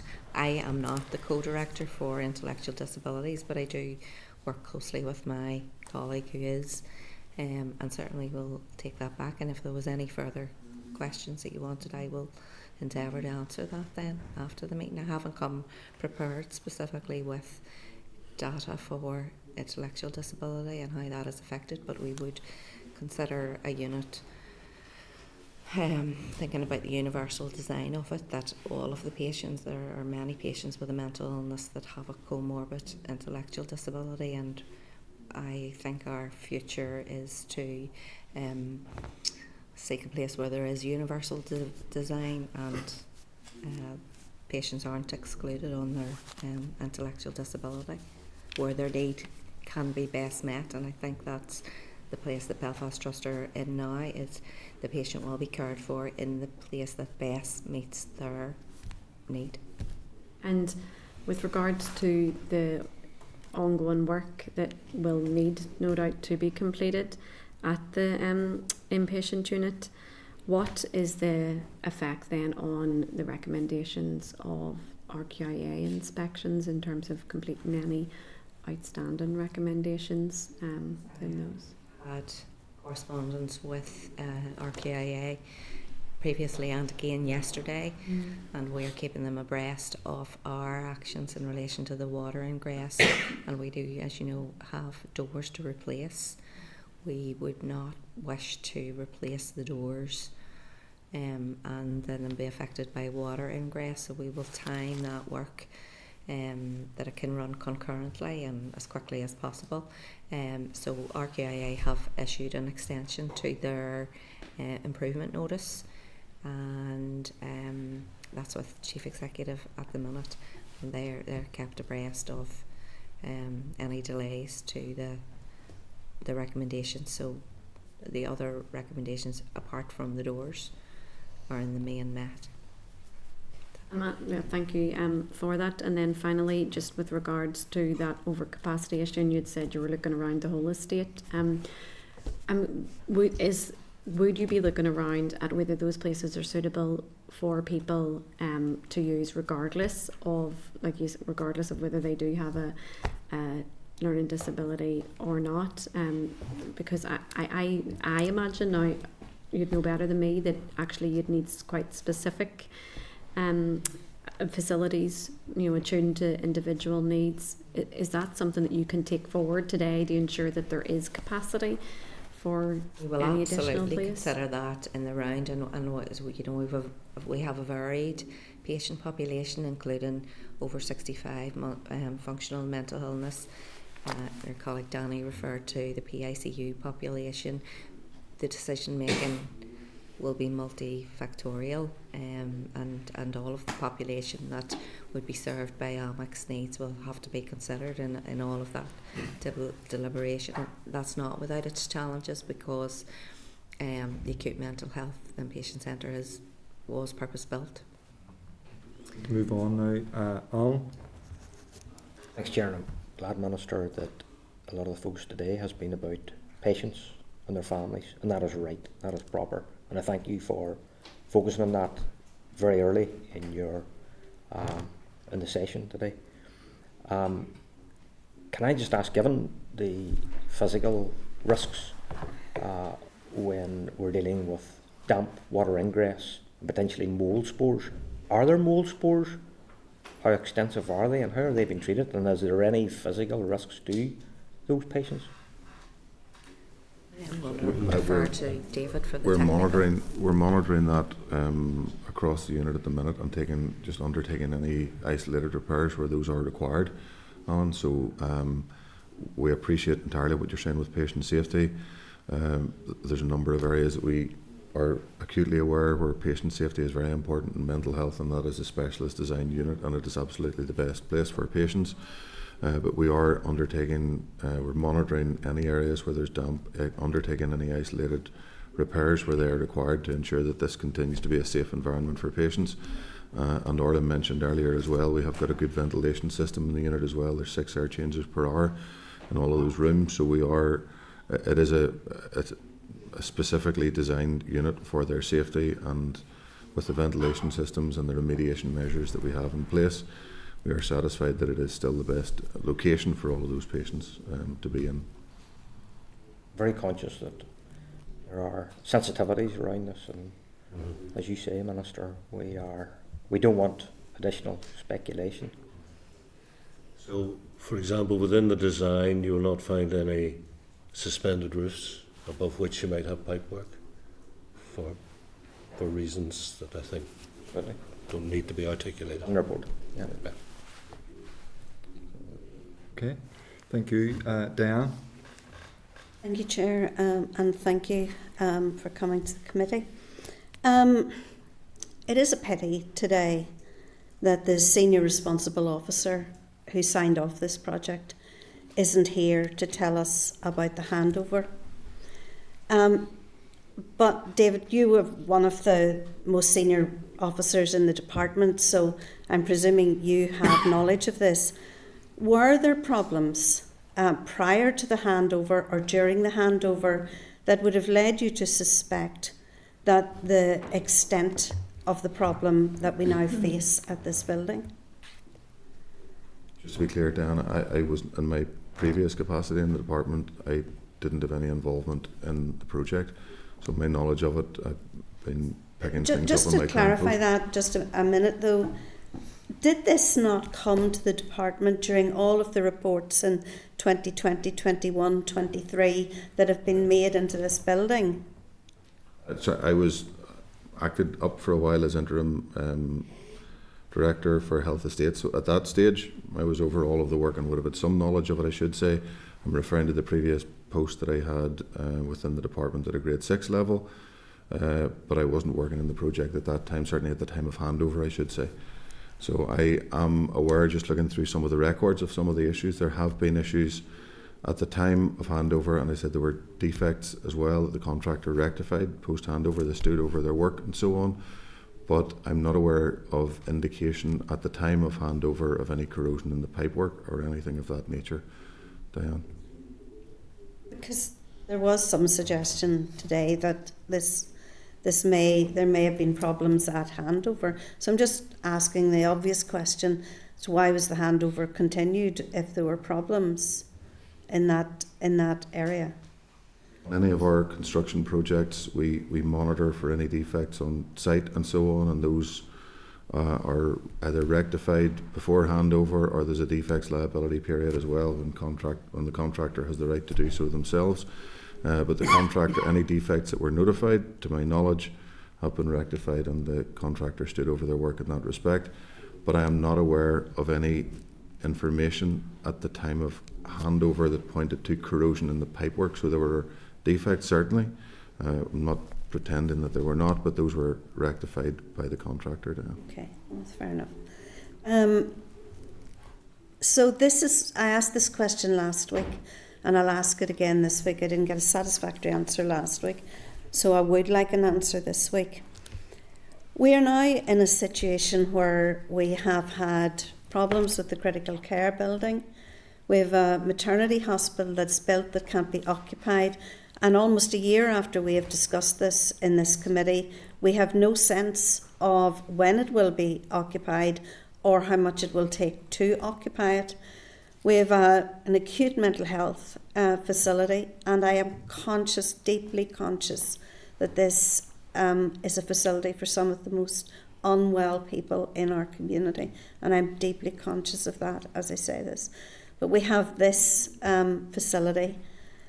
I think that we deserve to know where the money is coming from to fix this, who is liable to fix all of these problems, and for the Minister specifically, this is not new. I've called for this many, many times, and I think that we should now, given the extent of the problems in the Belfast Trust, be having an inquiry into those problems. And if the Minister can't facilitate an inquiry into those problems, then I do think that the Auditor General should be looking at how those are dealt with. Well, I'll take the latter point, and I'm certainly looking at that. And there is an escalation which is already underway. In terms of liability, I would just urge caution, because there are commercial organisations who are involved in this process. And I'm sure you would agree with me, it would be wrong to damage their organisational reputation or risk that outcome until we know. I'm not assigning liability, I'm asking for your assessment. But I don't have the assessment yet. I would welcome a return once we have definitive answers, so we can have that sort of debate. So when will we know what, because we've just spent an hour and a bit talking about palliative care in Northern Ireland, and all of the organisations that come to us stress the need for accountability. I do think there is a need for accountability in relation to the issues around buildings in the Trust. We had a debate, a very good debate, about Craigavon Area Hospital. There are plenty of other projects in other parts of Northern Ireland that are not going ahead while we are pouring money into projects that have gone wrong. Mm-hmm. So where is the accountability? The accountability for this will flow once we know exactly what happened and who was responsible for it. But I made the point in my opening remarks, a pound wasted on something like this is a pound that could have been spent on social determinants of inequalities, not just health, educational underachievement, economic inactivity. These are the big ticket issues that I think as an executive we're determined to try and tackle with very limited budgets, so we can't afford waste. So does the money, and with this, I just want to ask an additional question. So does the money come out of the general repair fund that's held? I think it was 170 or 160 million identified in this year's budget coming in for repairs. Will the money come from that? Where and what is not being done that this money will have to go, obviously, for repairs for this building? It's in dire need of, obviously, from everybody's assessment. Where will that money come from? Will it come from the trust, or will it come from health estates in the department? A couple of things I would say, if I can, Dan, just in the absence of clarity just at the minute around the causation of some of the corrosion in the pipework, it's difficult for us to identify who is liable for that at that juncture. We're also working through at the minute the extent of the remediation work that will be required, and again, in the absence of that report and being able to work through the implications of that with the team in the unit, it's difficult for us to quantify as well. So unfortunately we don't have that answer at the minute, but we're working towards both of those, towards the quantity, potentially any phasing around that, and then also just the cause and any liability associated with that, but we can't speculate on that at the minute. We don't have a definitive answer on that at this stage. Minister, I know that next week we're going to discuss the Children's Hospital, and I know that you were pictured with representatives of the Graham Baum partnership at the launch of the Children's Hospital. I hugely welcome it as a development, but can you advise us about any changes in the contractual situation around the hospital? It is my understanding that the contract is with Graham's. But not with Graham Baum? Not Graham Baum. So BAM Construction withdrew at a late stage in the discussions. They wrote a letter withdrawing, and we have asked for the reasons.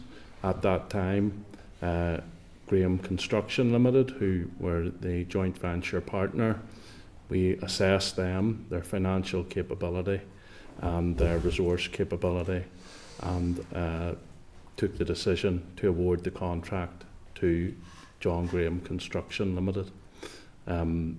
So that was the decision taken. BAM withdrew, and my understanding is that it was by amicable agreement. I'm not going to speculate. I can't speak for the BAM board, but we will be aware that they are having issues in the other jurisdiction on our island, and so it could have been a consequence of that, but I'm speculating, so I don't want to do that. But John Graham Construction have been awarded the contract, and we are satisfied that they have the wherewithal and the ability to construct the Children's Hospital. And as we've said, we will be coming here next week to speak in detail about the lessons learned. So we'll probably get into a bigger discussion at that stage, but yes, that is the case at the moment. Can I just ask, as a final, what's the timeline for finding out about all of these reports into the acute mental health unit?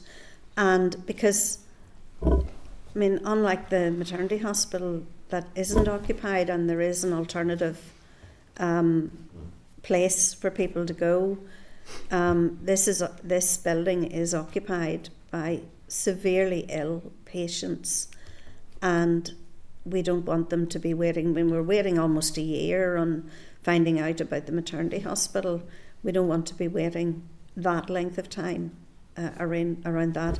So is there a timeline in that? We're currently liaising with our solicitors, Directorate of Legal Services, just to appoint a review of the water system and the AMIC building. So as I mentioned earlier, we have a specialist metallurgist report down, which has identified some of the causes of the corrosion and the erosion corrosion and the bends in the pipework and so on. But as I said, there's still a number of areas, a number of questions there. So we've taken the decision to liaise with the Directorate of Legal Services to appoint a water specialist to review the entire system, to ensure that we have got the highest level of confidence that we have got to the cause. We are concurrently developing up options to replace the pipework. We do consider that that is the most likely outcome. So we're concurrently developing up those options. But we still have not got to the point where that consultant is appointed, so I can't quite give the time scale for their report. We will get that through to you as soon as possible, Diane. Chair, perhaps before you move on, I could offer this, because we are talking, of course, about this facility in the context of other buildings. And when I was made aware that within the possible causes of this erosion corrosion in the pipework, the velocity at which the water was being pumped was considered to be quote-unquote likely, that led me to ask, I think, what was an obvious question. When we eventually open the maternity hospital, will the same problem occur after 2, 3, 4 years?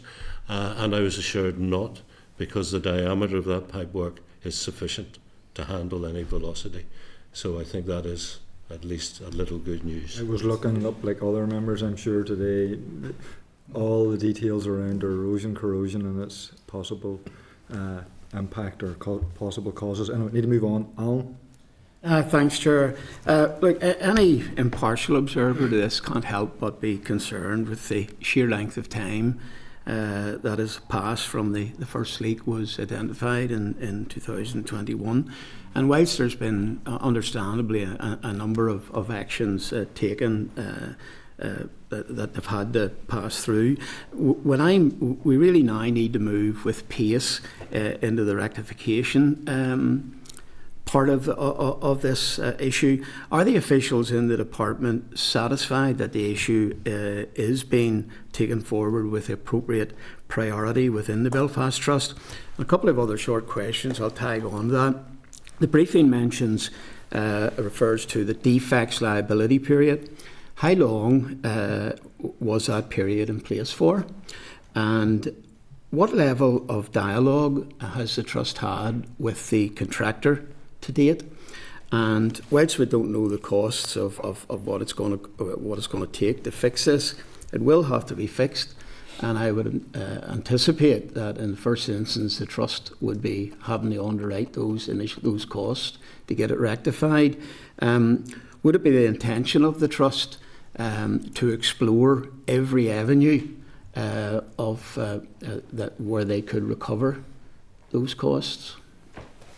We appreciate that concern, and certainly that's part of the reason why we will be appointing that report through the Directorate of Legal Services as well, because our priority is, of course, the patients, rectifying this as soon as possible. But we do appreciate as well that there are concerns around the public purse and the expenditure that may be associated with that as well. So that's part of the rationale behind appointing through the Directorate of Legal Services for that specialist report. Then is taking a step back to review the entirety of that water system to make sure that we have got the highest level of assurance that we possibly can, that we've got to the cause of this, and that when we do rectify, there'll not be reoccurrence down the line as well. So, and we acknowledge the concern in that absolutely as well. And the level of dialogue that you've had with the contractor to date? Yes, we have. Again, that's in the early stages, post handover. As you mentioned, there's a defects liability period under the terms of the contract. That's typically a year. I would say, and again, I wasn't directly involved myself at that time, but I understand that was impacted potentially by COVID and so on at the time. The contractor stood over the defects even beyond that and rectified because there were access issues, as you can understand, at that time during COVID, and especially in a mental health unit as well. So there was quite a bit of work with the contractor at that time. Since we have done the exploratory works, we have had representatives from the contractor out to view the 2 rooms where the exploratory works have been undertaken and so on. So we are speaking to them on a regular basis on that as well, just to let them know if there's any update, or as I said, particularly to let them down to see the exploratory works where the 2 bedrooms were stripped out. I know if you buy a new house, you get a 10-year guarantee with it for construction defaults. Is that defect liability period of 1 year, would that be normal?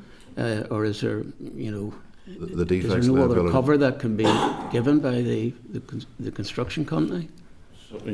So the defects liability period is 1 year, so that is the period where, as we've discussed before, defects can arise in these projects throughout the construction, and that 1 year defects liability period is a period to afford the contractor the opportunity to go in and make good any issues, and that would be done in conjunction with the design team, etc., overseeing that, and in conjunction with the trust.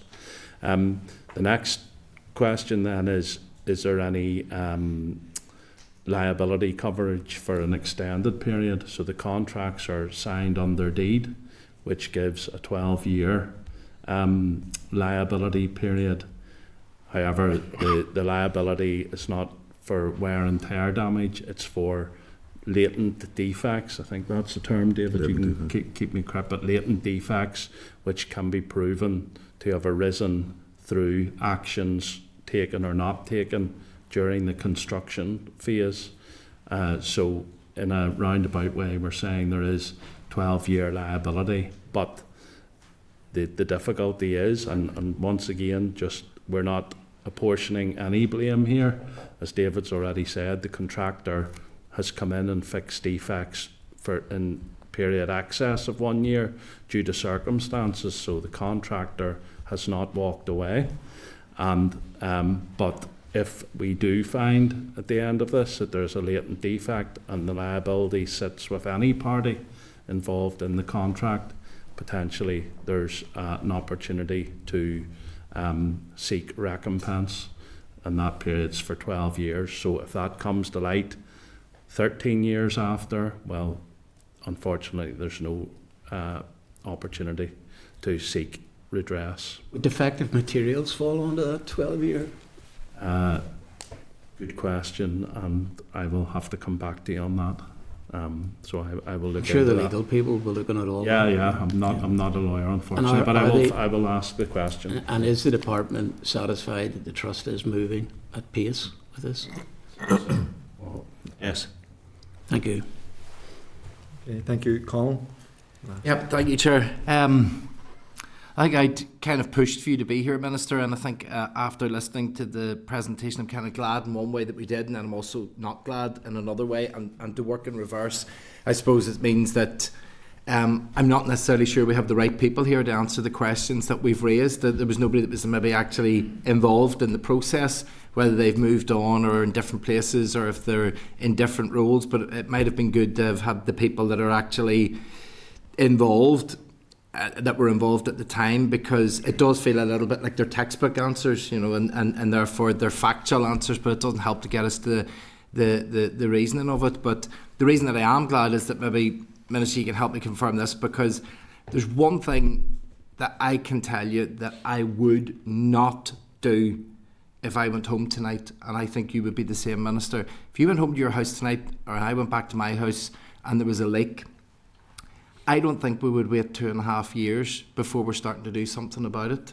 And this is these people's home. And the fact that 2.5 years later, and it's actually written in the report that we were presented with, that it was noticed that there was a leak. And then we've had wait and reports and investigations, and 2.5 years later, we are where we are. And of course, that doesn't really involve any of you. You weren't the Minister when this started, you weren't in the post when it started, so there's not really anything there that we can do in terms of holding to account for that. But maybe just to add as a final question to the others that have been asked today, can you give us a categoric and absolute assurance that, because behind every good row of bureaucrats there's the people working on the ground, has any member of staff raised this as a concern earlier than it was actually pursued by the Trust? Just when you mention actions that were taken by the trust, there have been localised remediation works. We've been fixing, we've been repairing along the way when things became evident. So it's not that there haven't been any actions taken by the trust. So when any leak was raised, that was raised as a concern internally. So there have been a number as this picture has developed. So it's certainly not that we haven't been given notice of concern. Again, as I mentioned earlier, we have responded in a way that we consider to be proportionate to the awareness of the level of defect there. When there was one, it was repaired initially. We hadn't understood that it was an endemic problem. And again, I would highlight it's a challenging environment to go into. We need to liaise with the managers involved there to make sure that we're not causing disruption to patients. And that's where we do have to be proportionate as well. But there have been steps taken by the trust along the way. We have undertaken repairs along the way. And as the picture has become clearer, that's where action has become more urgent, and in particular then go into those exploratory works and so on. I mean, sorry, if I went home and there was a leak, first thing would be stop the leak. Second thing would be fix the leak. My third thing would be, is that leak a one-off, or is it indicative that there's a problem with my water system? But that's easy in terms of a small house. You're talking about a very large health facility. So I understand why David is talking about proportionate responses, but I do have a question about whether proportionate responses are actually the right way to go at. Is it a false economy? Because maybe if there had been more of a holistic view the first time there was a leak, maybe they would have said, actually, this is a systemic problem that we have to face. Maybe not. Maybe it needed more to come forward. And you've mentioned that earlier, and that's why I welcomed it, and you've reiterated that again, because we're not looking at one facility. We're looking at a trust that has a number of facilities where there's problems that are identified, and it seems to be a really long period of time from whenever there's an identification of the problem to there's something done about it. And you see the gap between point A and point B. What's stacked up in between there are millions and millions and millions of pounds of public money that could be spent on other things. And again, I would maybe just hope that it could be checked out, because I would feel that there was staff that was saying that there was a much serious problem than there was, and that it wasn't being listened to.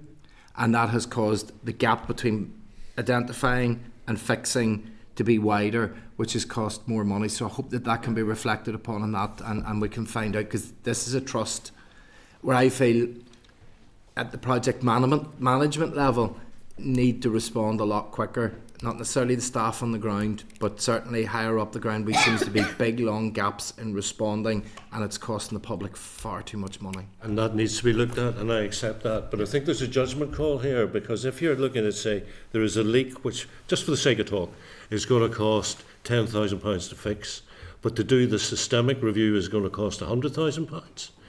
If we do the £100,000 review and it turns out there was just one leak, and we keep doing that, you're going to have us back in here saying, why are you spending all this money doing these checks? So it is a judgment call. Absolutely, I take that, but neither you nor I are plumbers, but people that are in charge of buildings should know these things. They should know how they check whether something's going to cost a lot more money or balance it out. We're still in a position where we don't know exactly why these pinhole leaks were occurring. Was it velocity? Was it a production problem? Was it an installation problem? So there's a lot of learning for this trust in terms of it, because there's far too many projects that are just costing a fortune. Thank you. And I don't want to be coming back. Yeah. So not on this issue or on water issues. Minister, I know we've already indicated that we are having a discussion next week about lessons learned, but just given the media have started to report today within the last 20 minutes about the Children's Hospital contract. I mean, because certainly I think we can speak for all members in here, we were of the understanding that it was BAM Graham had been issued the contract, not Graham's on its own. But I think just given that this media have reported this and that we have got an answer from Philip that was never the case, can I ask you just to confirm that was never the case, and that you're content and confident that the media announcement today will have no impact in the building of the Children's Hospital? No, the contract's solid. Graham's are on board. Okay. There was no. I'm surprised this is news. Yeah.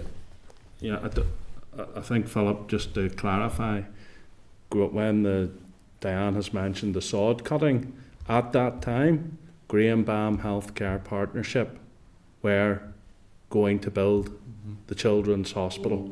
So just for the avoidance of doubt, yes, that was the case. So that was the case, Philip. Surprised. So that was the case. So just to be clear, the contract had to be signed, and there have been discussions, and there was contractual terms and conditions, but Graham Bam Healthcare Partnership had been issued with a letter of intent to start works, and that was with Graham Bam Healthcare Partnership. In the intervening period, BAM Construction undertook diligence. I don't know what that board of directors, what they considered, but in that, from the sod cutting until I think the contract was actually signed on the week commencing. We can get we'll get you a timeline, but between the sod cutting and when the contract was signed, BAM Construction notified that they were no longer willing to undertake the Children's Hospital. John Graham Construction Limited then approached the department and Belfast Trust and advised us of that fact and said, we are willing to deliver this contract. We then said, you will have to show us that you have the resource, the financial capability, the technical expertise, etc., to construct the project. That exercise was undertaken by Belfast Trust and ourselves, and the outcome of that was yes. And the contract was signed with, rather than Graham Bam Healthcare Partnership, John Graham Construction Limited. And the second part of that explanation wasn't public until about 20 minutes ago. Well, it certainly wasn't hidden. Would it be useful if you got a one-pager with a timeline? I think so. Yeah, I think that would be useful. That's not a... And just to be clear, we knew we were coming to the committee next week to talk about the Children's Hospital, and we would have declared, it would have been in the briefing pack for that. So, not to make excuses here, but you can understand that we're working on a couple of fronts at the minute, and that was my... It probably wouldn't be in it, but can we ask for it? And as a member of the opposition, I'm the last one probably to ask it, but our first and Deputy First Minister and Health Minister went with a shovel and dug it in the ground, and we didn't even know who it was that was going to be building it. It's a we did at the time. No, but it's changed. You hadn't signed the letter of intent whenever you went and put the shovel in the ground. You didn't know who was going to build it. They hadn't signed for it because they then signed afterwards. They withdrew, and then it was... You said they hadn't signed the letter of intent? Or? No, they hadn't signed the formal contract. A letter of intent was issued to allow Graham Bam Healthcare Partnership to commence works. The agreement in principle was there that the contract wasn't signed. The contract wasn't signed, correct. But you let your minister put a shovel in the ground? The works at Minister... Well, I will check, but I believe Minister was aware of that, but I will check. Definitely it would be, this is something that we will endeavour to dig into next week. Chair, could I just for clarity, there is no one in this room that is not delighted that there will be a new children's hospital. And we're not precious about who builds the children's hospital either. As long as it's built, it's functional, it's on time, etc., etc. So we are all... It's beyond doubt that we need this facility in Northern Ireland. But it just would have been helpful to explain that and set it out in the open. Transparency is important. Well, there was no deliberate lack of transparency. And I'm surprised the media are picking up on it, but they are. So I think that the one-pager will give you the opportunity to form your own opinions. Minister, Philip, David and Orla, really appreciate you coming before us and answering our questions. So thank you very much. I suspect we will be back once we've got you will be the definitive answers. Even if you don't want to. Thank you. Okay, so we're jumping back in time, members, to item number 2 in the CLAR. Chair's business. So just to inform everybody, myself and Deputy Chair and a number of officials visited St Francis Hospice in Dublin yesterday. Yes. Delighted to have been on the visit. It was very, very worthwhile. Can I thank and put on record Fintan Fagan, Professor Karen Ryan and Paula Pinto on behalf of the committee of the hospice and All Ireland Hospice group for facilitating the visit and providing such great insight into the development of the facility and the work that is done there. We were looked after really well, and it was very informative. So also, after much conversation centred around the policy process involving developing and delivering of palliative care in both the hospice and the community, and a copy of the presentation that we got during the visit is available if people want to ask of the committee office, or if you email officials you'll get that presentation. Also, members, just in September 2024 an informal meeting was held between the committee and families of deceased patients of former neurologist Michael Watt.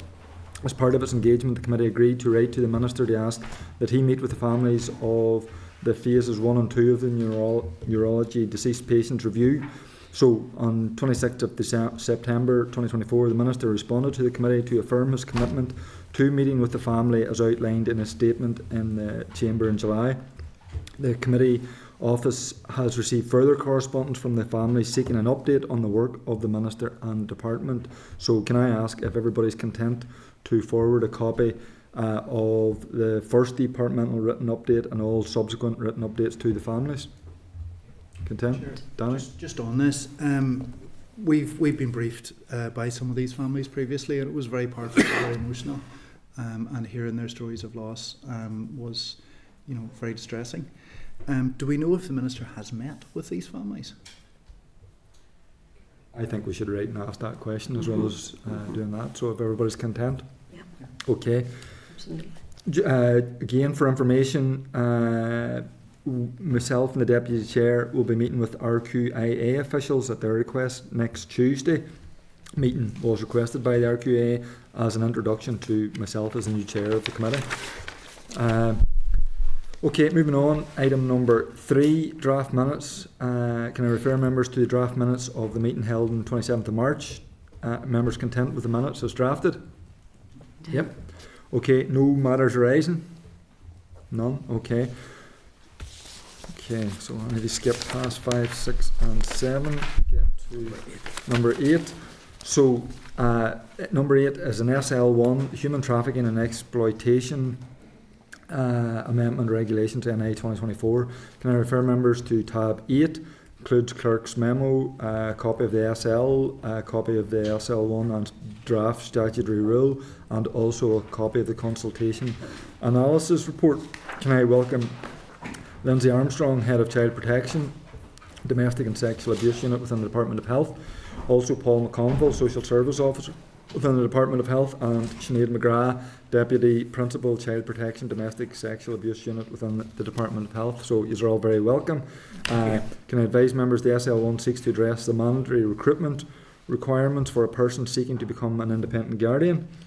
There was a public consultation on the proposals and that was completed in January 2023, and responses were received from the Equality Commissioner, Mental Health Champion, the Children's Commissioner and also the Northern Trust.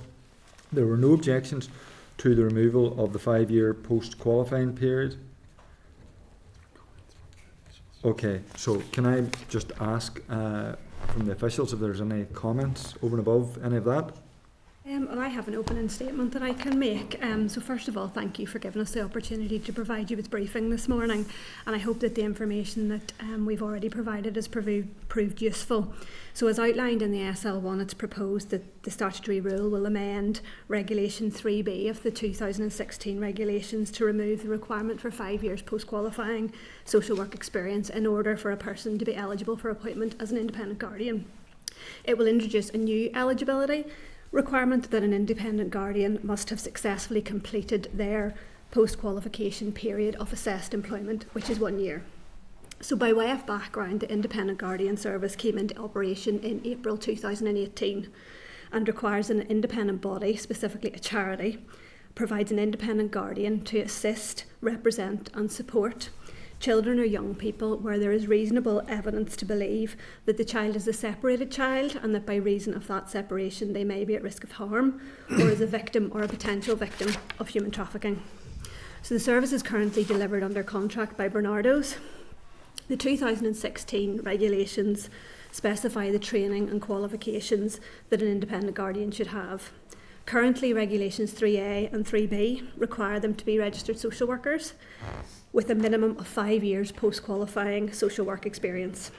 This must include experience of working with children and families, including court-related experience and interagency working. So these requirements were originally set to ensure that the Independent Guardian Service had the necessary knowledge and the equity of status with the Trust's Children's Social Care Services and the then Northern Ireland Guardian Ad Litem Agency, which is now known as the Children's Court Guardian Agency. Over recent times, the service provider has repeatedly reported difficulties in recruiting guardians with the required experience, and a number of mitigating measures, such as the appointment of support workers, have at times been put in place. The current provider strongly believes that the requirement for a guardian to have 5 years' experience is a barrier to recruitment, given that the salary is not compatible with social work positions seeking similar levels of experience can offer. In addition to the recruitment challenges, it should be noted that the service is also dealing with significantly higher numbers than initially envisaged. The service was designed with the expectation that it would support approximately between 12 to 16 children arriving each year. However, since 2018, 419 children have been supported.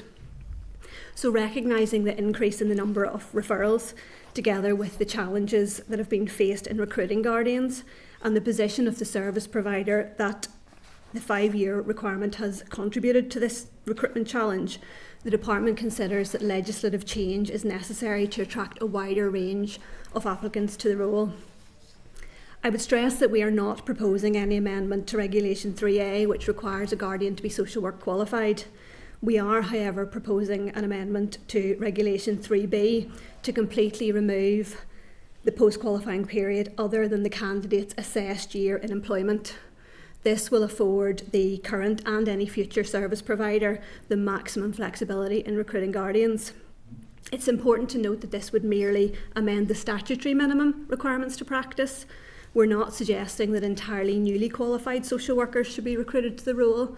Rather, we are of the view that the minimum experience requirements are best stipulated outside of legislation. With the proposed changes to the regulations, SPPG will be able to specify a minimum period in the contract with the service provider. Both the current service provider and SPPG, as Service Commissioner, have expressed support for reduction or removal in the 5 years post-qualification requirement. So as has already been stated, in terms of wider consultation, an exercise was carried out at between the end of October 2022 and mid-January 2023, and there were 5 responses received in total. None of the respondents raised any objections to the removal of the 5-year post-qualification requirement. However, 3 of the 5 respondents didn't think that the requirement to be a social worker should be retained in the legislation, feeling that other professionals could also be appropriate for the role. One respondent indicated that the requirement to be a social worker must be retained, and the statutory minimum should be set at 3 years post-qualification experience. So whilst there was some opposition to retaining the requirement for a guardian to be social work qualified, we are recommending that this is retained. In making this recommendation, we have taken into account that an independent evaluation carried out by the Centre for Effective Services in 2021 recommended that it be maintained, given the need to understand social work processes and systems and its broad training curriculum. Furthermore, SPPG and the current service provider of the view that an independent guardian should be social work qualified, given the trauma and safeguarding elements, the focus on risk assessments and the interface with statutory social work services. Retaining this requirement will also keep the role on par with other guardian roles, such as the Children's Court Guardian. We note that those opposed to the retention of the social worker element did highlight areas such as the importance of the characteristics of the person to be appointed as guardian and the benefits of a diverse skills base. We agree with these points, and we're committed to working with the service provider and with SPPG to identify additional non-guardian roles within the service that can be opened up to professions and bring in that skills mix.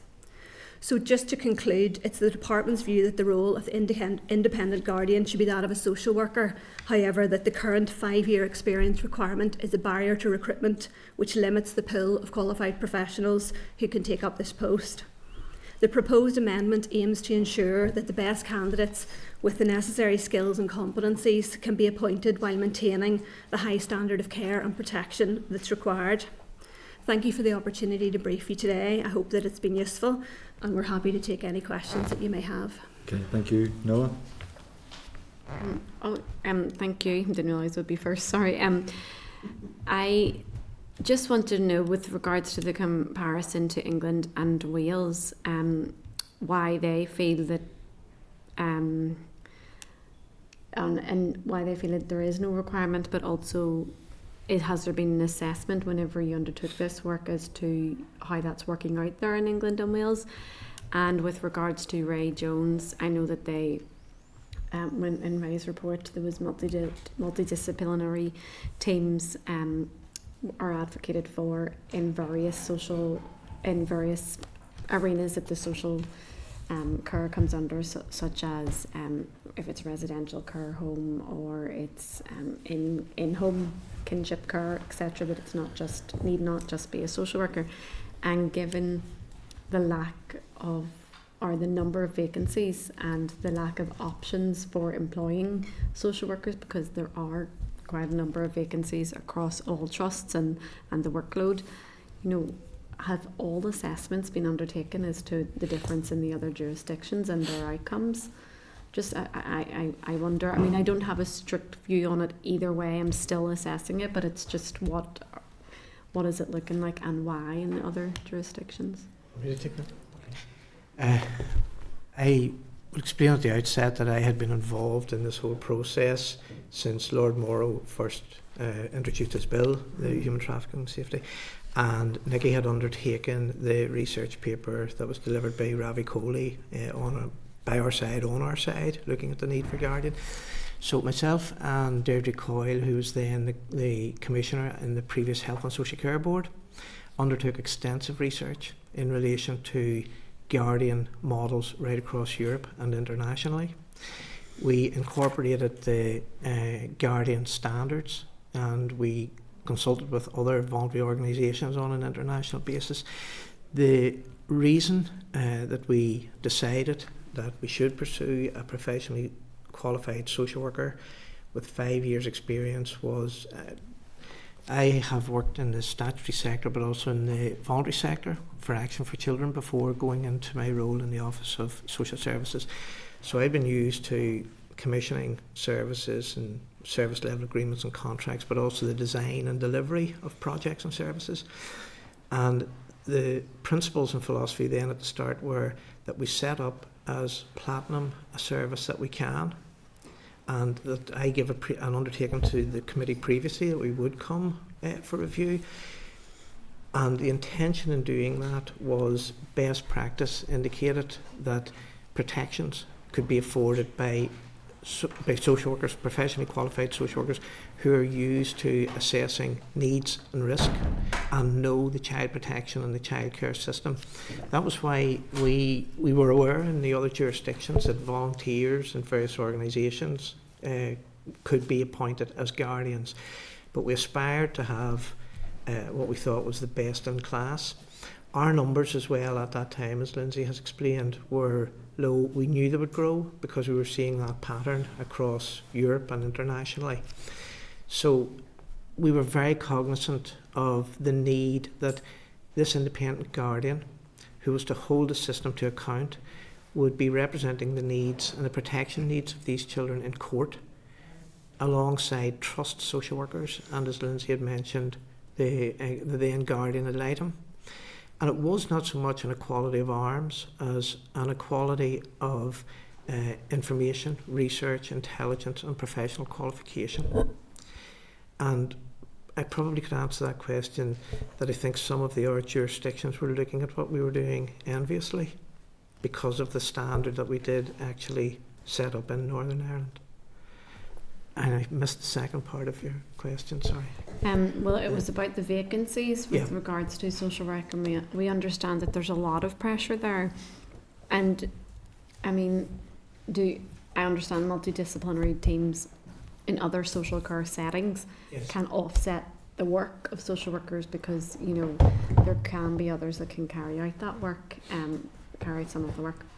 And a lot of those organisations, so do still recognise the children's safeguarding issues, and know, what to do, and are highly trained and have been working in it for years. I'm just wondering, what does this mean for, or what is the impact with regards to vacancies? Is this going to now cause a shift with regards to where people go as social workers, and is the 1 year role? I remember, Paul, I think we talked before. We have about yes. People now leading teams who have only been in social work for 1 or 2 years, and that's very difficult.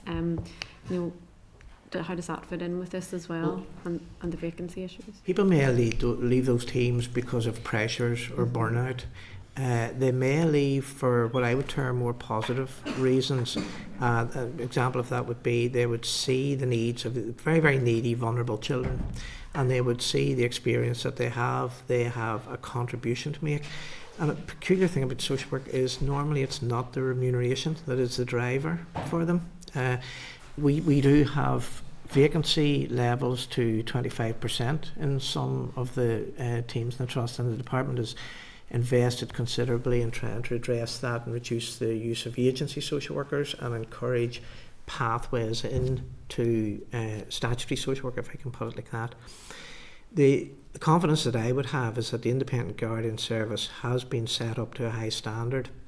As Lindsay said, it was established in 2018, 7 years ago. They have not had a high turnover of staff.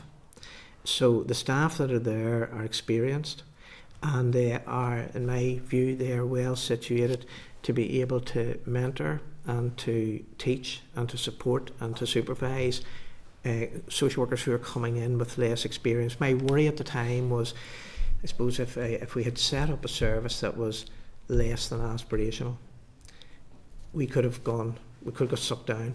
If we set up the best service we could set up at that time, then with the learning that was there, other social workers with less experience could be drawn in and could learn. And that's a help. I think the reason that some social workers stay in teams and don't move, if you know the demography of the social work workforce, there's some who've been in children's services quite a considerable number of years and have remained there. And that's about their sense of competence in what they do and their confidence.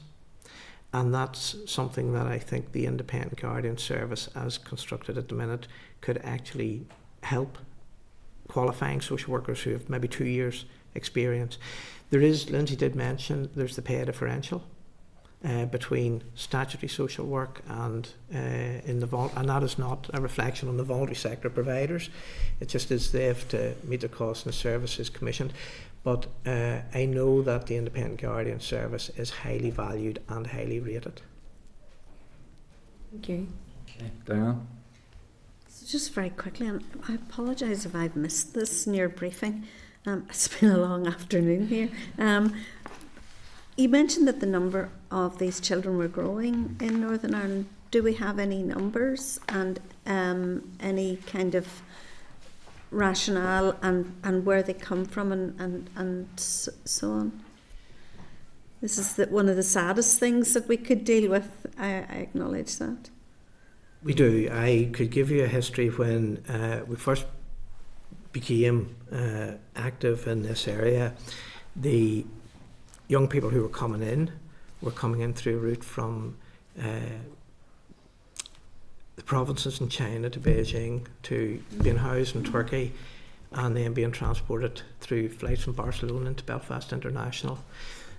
Largely there were one or two maybe who were the end exploitation was intended to be labour exploitation, but largely sexual exploitation. These young people were appearing in Northern Ireland and going missing immediately. The trusts would accommodate them, and the following day they would go missing. So it definitely was a highly ranged trafficking movement where young people presented with, they obviously had got onto a flight with documentation. They presented at the airport with no documentation, but they obviously had a mobile telephone number or contact in their head. And there was definitely a Dublin link then where some young people were being taken to Dublin. So we know our figures, and that trafficking route was disrupted. That was an international event and made the media. But the trend then changed. It was new routes. So we noticed then that we had young people coming in from Vietnam, from sub-Saharan Africa. So we could furnish information about the demography and the profile of those young people. Most recently, we know, I can tell you that we've had a total of 147 arrivals, 20 of which were transferred from Great Britain under the National Transfer Scheme. So we, like other authorities in the UK, take a proportion of young people. We had 120 spontaneous arrivals, 110 of whom had arrived via Ireland, via the Republic of Ireland. So we're very alive and alert, and we do work on a cross-jurisdictional basis. I sit on and Lindsay as well, on the Child Protection Official Group of the North-South Ministerial Council, but our trust colleagues in SPPG are heavily invested with TUSLA, and TUSLA have found, it's a strange phenomenon, that children who are presenting to them, a number of them have come through Northern Ireland. So the porous land border itself seems to have an attraction for people movement. So 74 of the young people who've presented were aged 17, 62 were 16, 9 were 15, 1 was 14, and the youngest one was 13. So I should maybe have said as well that part of the establishing of the response to movement of unaccompanied asylum-seeking or non-asylum-seeking children, victims of child trafficking or potential victims, that the SPPG had been very alive to the importance of data, both large data, if I put it like that, as I've just given to you there. So they're able to tell the nationality or professed nationality of the young person who has come in, what documentation they have arrived with, and where they intended to go or what they thought they were here for. And we established a reception and assessment facility in the grounds of Glenmona in West Belfast. And at that stage, when these young people were arriving, they actually thought they were being taken to a prison. But they came to realise that the security and the closed circuit television cameras that were there were not focused on them. It was security from external influences. That has been very, very successful, and we have managed to integrate quite a number of those children and young people into the community here. There always is the worry, if they have been trafficked, that those who traffic them may reappear at a later date. And we know internationally that people who traffic children and young people are aware that there will be provided welfare and assistance and accommodation and training and employment. So that's something that we keep a very active engagement with the young people in a leaving care, aftercare context. Indeed, one of the issues that we were addressing with the Independent Guardian Service was the need for throughput at the leaving care end to be able to meet the demand coming in of the increased numbers.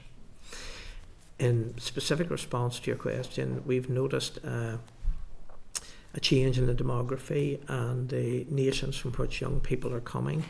There was an increase in Vietnamese nationals, most recently Somalian and I think some Ethiopian. And that's not unusual. It reflects patterns as well that we would be seeing sort of in the UK and England, Wales, Scotland as well. I think this is probably the first time we've had anything on this in the committee. I mean, I personally find it very disturbing that young people are subjected to such influences and so on. And you're satisfied that taking away the 5-year rule will help to settle and to establish those young people? It'll not have any adverse effect? I don't believe so, and I'm saying that as the individual who came to the committee to actually argue at the point in time that it should be for it. Okay. And we would keep a very active oversight on that population and cohort of children and young people. I actually think that establishing that service to the highest standard that we could at the time that we did it has been to our benefit. And as I said, I think the staff who are in post at the minute are well situated to be able to mentor and encourage and pass on knowledge. One of the other things that we should have said was that in establishing the service, as well as the 5-year post-qualification experience, the independent guardians were also required to have level 2 immigration training as well. So in terms of their engagement with Home Office and UK visas and immigration, we were training the staff to be very familiar with those processes. And there also is bespoke legal advice, legal advisor to the independent guardian service, who is an immigration specialist. It's a new area for me. That's why it's a question. Thank you very much. Further, the young people who come into the care of the trusts are subject to all of the trust procedures in respect of children who are cared for. So regular reviews, care planning, safety planning, and before discharge out into community or supported accommodation, that's planned through. And I should point up as well that in follow to the numbers of young people who had gone missing, I think since we established that wraparound of trust and independent guardian service, we have had a very, very small number of young people going missing. So I think between the trust, the independent guardian service, policing, border force, there also is a regional practice network. That's something I think we in Northern Ireland have that maybe is not replicated in other jurisdictions. And that network is a network of all of the agencies that have a stake in the welfare of these children or young people, or responsibilities in respect of borders, border control and immigration. I think it's important that you understand the independent guardian service isn't a sort of a standalone. There is we've put yeah. No, I want to back in for a quick question. Right, sure. Last week the statistics for the car leavers was published for the past number of years, and actually you made me just realise that within the many spreadsheets there's a table that says number of car leavers that we do not have data for, and then an asterisk that says because they are either deceased or missing. And that kind of alarmed me, because I thought, is this have these young people died? But the number isn't as high, but it's still enough to be worried. But I was going to ask, and then I think you've answered, would they be missing unaccompanied minors or are young people? Is that what you find? If a young person goes missing, the trust staff, and in the case of a child who has been unaccompanied or potentially trafficked, independent guardian service and police would hold regular meetings. Some of those, I'd need to see that information, some of those could be legacy in that they have gone missing previously and remain missing. But our numbers, I can certainly check that with the coordinator, would be low. The deceased would refer to young people to whom the trusts would have an aftercare responsibility to 21 years of age or 25 if there was maybe a learning disability, and some of those may reflect accidental deaths through overdose or indeed suicides. So it is a sad reflection, but I'd need to see the actual statistics to be able to comment. Okay, happy. Thank you very much. Thank you. More than Yeah, helpful. thank you. Thank you. Okay, members, can I ask if we're content with the merits of the policy and the department makes a statutory rule? Yep. Good job. Okay, number 9, correspondence. Can I refer everybody to page 191, the correspondence list, and also at page 12 of table papers. So, we'll go through a few of them first before asking if you're content. So 9.5, All Party Group on Autism, refers to a letter from that group on inquiring about the committee's proposal to engage with the independent autism reviewer. So if everybody's content, we're going to respond to the APG to say that the committee is clarity on the role and responsibility of the independent autism reviewer from the department, and we're waiting a response before scheduling a meeting with her. Content? Okay. 9.7, so that's a reply on the cytology screening review, so that's at page 14 of table paper. So the department has responded to our letter saying with a breakdown of figures per trust cannot be provided at this time due to potentially identifying individual patients because the numbers are so small. Are members any comment or content to note? No. Go ahead, Dan. No, you go ahead. No, go ahead. No, I'm a little bit worried about this. The way the department presented us the initial figures didn't tell us an awful lot, and was very vague. So everybody was lumped in together and we got kind of averages. Now they're telling us we can't actually see the individual screener reports because it might identify some of the screeners. We're not interested in identifying some of the screeners. We're interested in identifying trends of underperformance.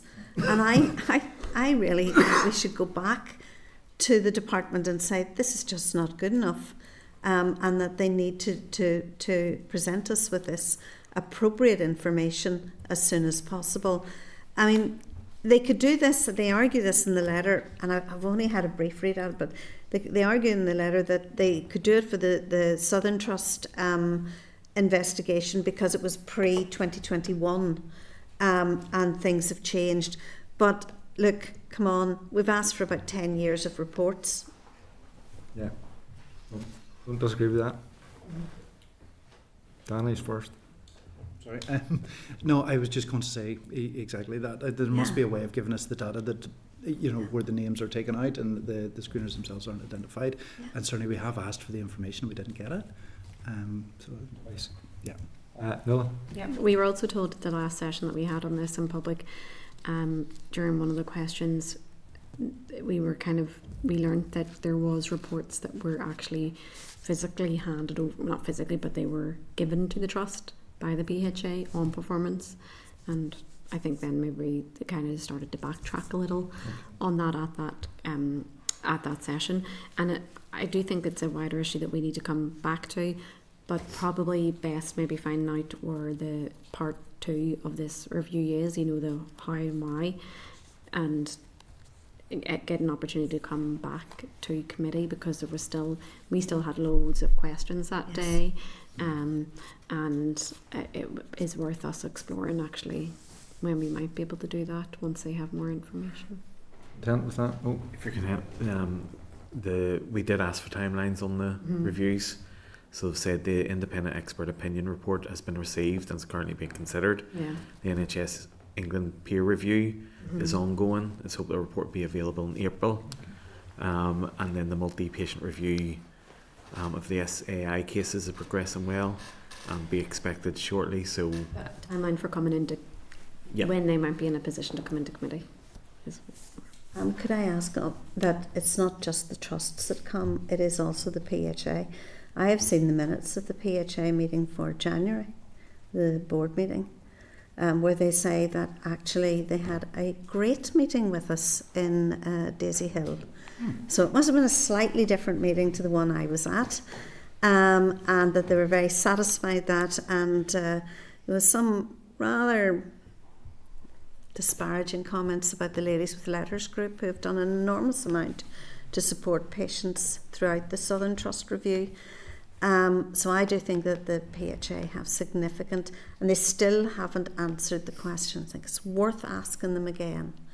Why, when we had two trusts, the Western and the Northern Trust, that already did HPV testing, was the trust that didn't have any facility or accreditation and still doesn't have that accreditation, why were they awarded the contract? Okay, so everybody's content. The committee writes back with those comments and asks for a timeline for when we're going to hear more. I'm a bit like Nuala, Chair. I could ask plenty more questions of them on this one. No doubt. Okay, so another one, 9.11, individual is written to us in respect of respite care. That's page 71 of the pack, and corresponds from an individual. It's about decreasing respite beds in the South Eastern Trust. So can I ask if members are content that the correspondence is forwarded to the department for comment? Yes. Just a bit of urgency with that one, because it's a repeat of everything that we discussed with those parents out of that programme, and around what that money should have been intended for to increase the beds. It obviously is not being spent that way, so just a wee bit of urgency on that one. Yeah, so I mean, even though it's an individual, it's of interest to us all and the work that we're doing. Okay. I also say on that one trust, we did ask the South Eastern Trust to give us the figures for how many additional beds, and I'm presuming we have not got that. Not yet. Wonder why. I asked Chair, was that the parents that were referenced in this piece of correspondence? That's different. That's the Sharps. That's the Laura. That was Laura Sharp. The acute mental health in Muckamore. Okay, so subject to those comments, are members content with the suggested actions on the correspondence list at page 191 and table papers at page 12? Okay. So now item number 10, forward work programme. So that's a tab. Chair, just sorry, when it comes to I can't find the exact. The Mental Capability Act is. I mean, I don't know the answer to this, and I'm just asking it out of interest. One of the things that comes up over and over again for young people with a learning disability is a capability assessment. Is that being considered within this act, or is that a separate act? And if so, could it be considered? Because that is an issue for parents. Okay. We can seek clarification on that if everybody's happy. Yeah, thank you. Yeah. Okay, forward work programme, tab 10, page 206. It includes draft forward work programme, a list of proposed visits, events and external meetings, that's page 213. Draft itinerary for the committee's proposed visit to London at page 216. Are members content to note the briefings set out in the forward work programme? Also noting the draft itinerary of the London visit, and that the committee office proceeds to make the necessary arrangements for the visit. So I'm going to make a suggestion just on the basis of experience of our visits that, I mean, if we're going to Westminster and we're doing a meeting, committee meeting, informal, we need quorum. So, I mean, if members can confirm with the clerk next week if they're available to attend, because obviously there's the issue of the quorum, and B, there's the issue of the expense, and we have to start to plan that. So can I just ask everybody to respond to say they're going or they're not going, and then, you know, as I say, I mean, my view would be that we shouldn't be going unless we've got at least 5 members, which would be quorum for the committee. Great. Happy with that? Okay, thank you. Any other business? None? Okay. Just a very quick one. I know over time. It's correspondence that I had received following a mental health event the other day, but it hasn't came through officially to the committee. So Paparis, it's a suicide prevention group that's designed specifically for children and young people. They've never actually received funding here locally. They do their own fundraising. But obviously the financial sustainability of the charity, it's people obviously haven't got the same amount of money to give donations to charity, so all charities are feeling the effects. But the Paparis group now have to potentially close up shop here in the north because of their financial situation. And they run a 24-hour helpline and stuff for kids. So it's one that I would be really worried about. They are due to meet with the Minister on the 10th of April. Okay. I'm not sure if there's anything that our department might be able to do to help to step in to support them. But if we could maybe flag it with the Minister in advance of their meeting with them, just to highlight the importance of the work that they're doing, because there's no other charity actually specific to children and young people in terms of suicide prevention outside of this charity, not that I'm aware of. Yeah, and I mean, obviously we've got the committee motion on Monday or Tuesday of next week. So, I mean, it's not strictly linked, but you could certainly mention it when he's there as well. Yeah. Everybody happy? Date time of next meeting is next Thursday, the 10th of April. See you then.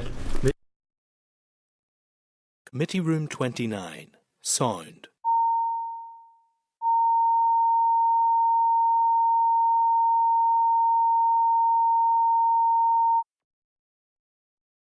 Committee Room 29, Sound.